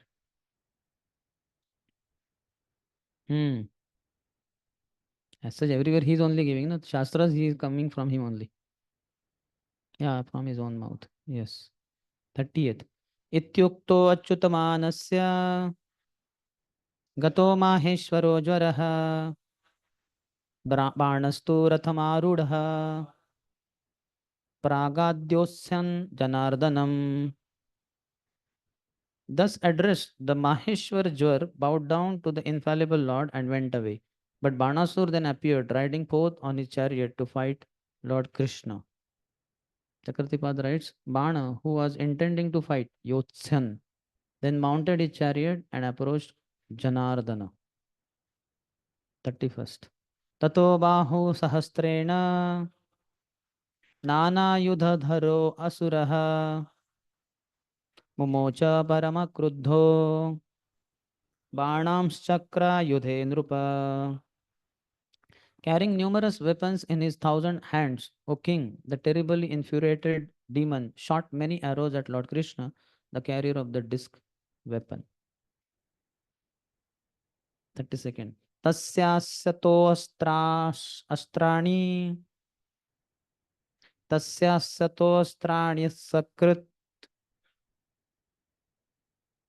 Chakrena Kshuranемina Chicheda Bhagavan Bahun Shakhaiva Vanaspatehe. As Bana continued hurling weapons at him, the Supreme Lord began using his razor-sharp chakra to cut off Banasu's arms as if they were tree branches. 33rd. Bahushu Chidyamaneshu Banasya Bhagavan Bhavaha Bhaktan Anukampi Upavrajya Chakrayudham Abhashata. Lord Shiva felt compassion for his devotee Banasur, whose arms were being cut off, and thus he approached Lord Chakrayudha, Krishna, and spoke to him as follows. Balramji's name is Halayudha. That is his ayudh, weapon. Our Haldar Swami Maharaj's name earlier was Haldar Prabhu, Halayudha Prabhu. And Krishna is Chakrayudha. Chakrayudha, Halayudha. 33rd. Chakravartipad says, but it may be questioned, should not Shiva be ashamed to come forward and praise that person with whom he had fought? No, because Shiva is Bhagavan, omniscient. He knew that it was not at all astonishing to be bewildered by the Maya of Krishna, who was superior to himself as well as Brahma and all others. Therefore, why should he be embarrassed in front of his Lord, the Supreme Personality of Godhead himself?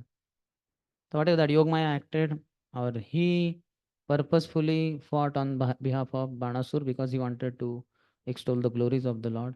Whatever it is, now the show is kind of over. So he is coming in front. He wants to save his devotee. He is compassionate. And there is no hesitation in coming in front of the Lord because he was never against the Lord. Though apparently it may appear like that. Hey, what is this? You fought against now you are coming. No, it is not like that. He never fought for his sake. He just wanted to glorify the Lord.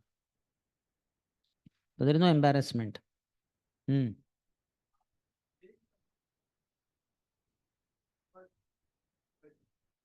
Bana still want to fight, and Yeah, Bana wants to fight, but then he came also, na. But his hands are getting chopped off. Now what I mean, just little more, and then he will be handless fellow only, and death only. Though it will not happen because Lord has promised Prahlad Maharaj, but apparently. But he is not becoming humble. No, but he will become afterwards. His master surrenders, he will also surrender. Shiva is so kind. Yes. Shiva is kind. He's saying still 1 hour is remaining. No? Means I heard like that. It's just 1 o'clock. He's saying 1 more hour is there for 2. Don't end, he's saying. 2 o'clock we should end, na? So 1 hour is remaining. Okay. Any question? Just online. Any devotee has any question or offline? We're ending. We have one agenda to discuss before we end. But any question? No, Prabhuji, not at all. No. Okay. Prajwar, okay. What is Prajwar? Read it out. Yes. Read it. According to Vedic system, this is 4:28:12. 4th canto, 28th chapter, 12th verse. According to Vedic system, a dead body is set on fire. But before death, there is another fire or fever, which is called Prajvara or Vishnu Jvara. Vishnu Jvara, okay. Medical science verifies that when one's temperature is raised to 107 degrees, man immediately dies. This Prajvara or higher fever at the last stage of life places the living entity in the midst of blazing fire. Okay, so it is high fever there, 107 degree. Very hot. So that is Vishnu Jwar, called Prajwar. But here it is cold fever. Cold fever. It can act because it's after all Lord's weapon. It can act cold, hot, whatever as per the need. So for human beings, it acts as high fever, 107 degree. But here it is acting as cold fever because Shiva Jwar is hot in temperature.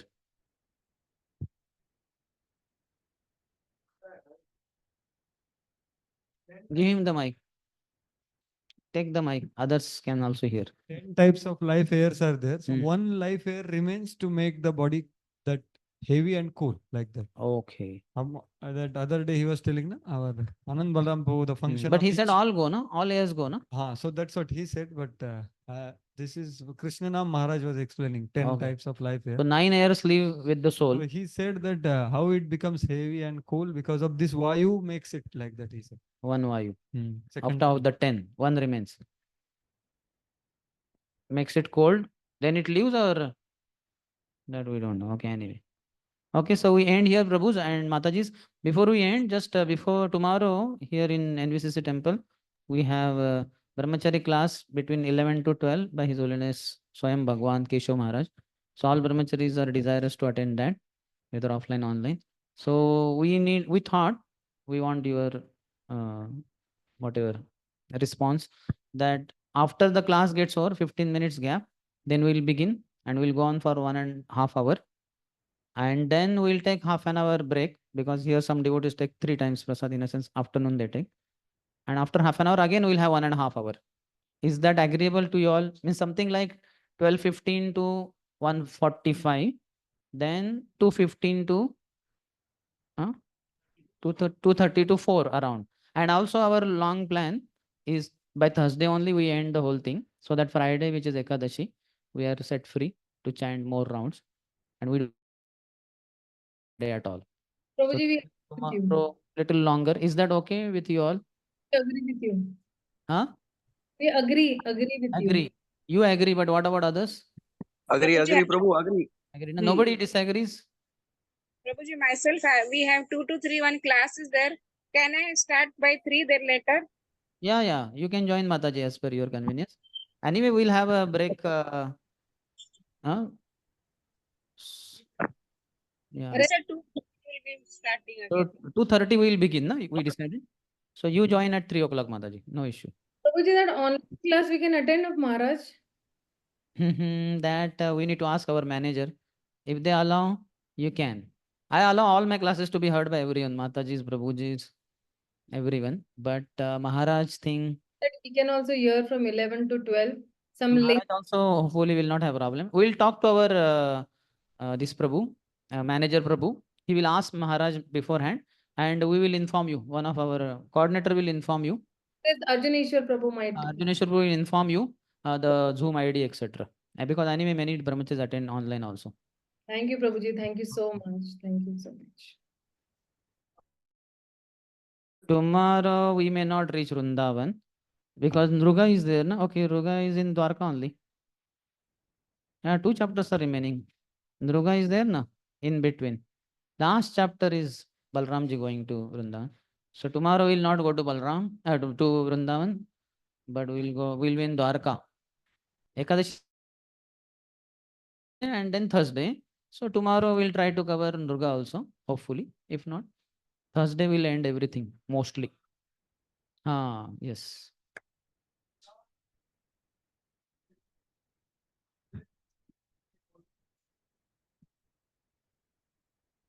No, I did not get it.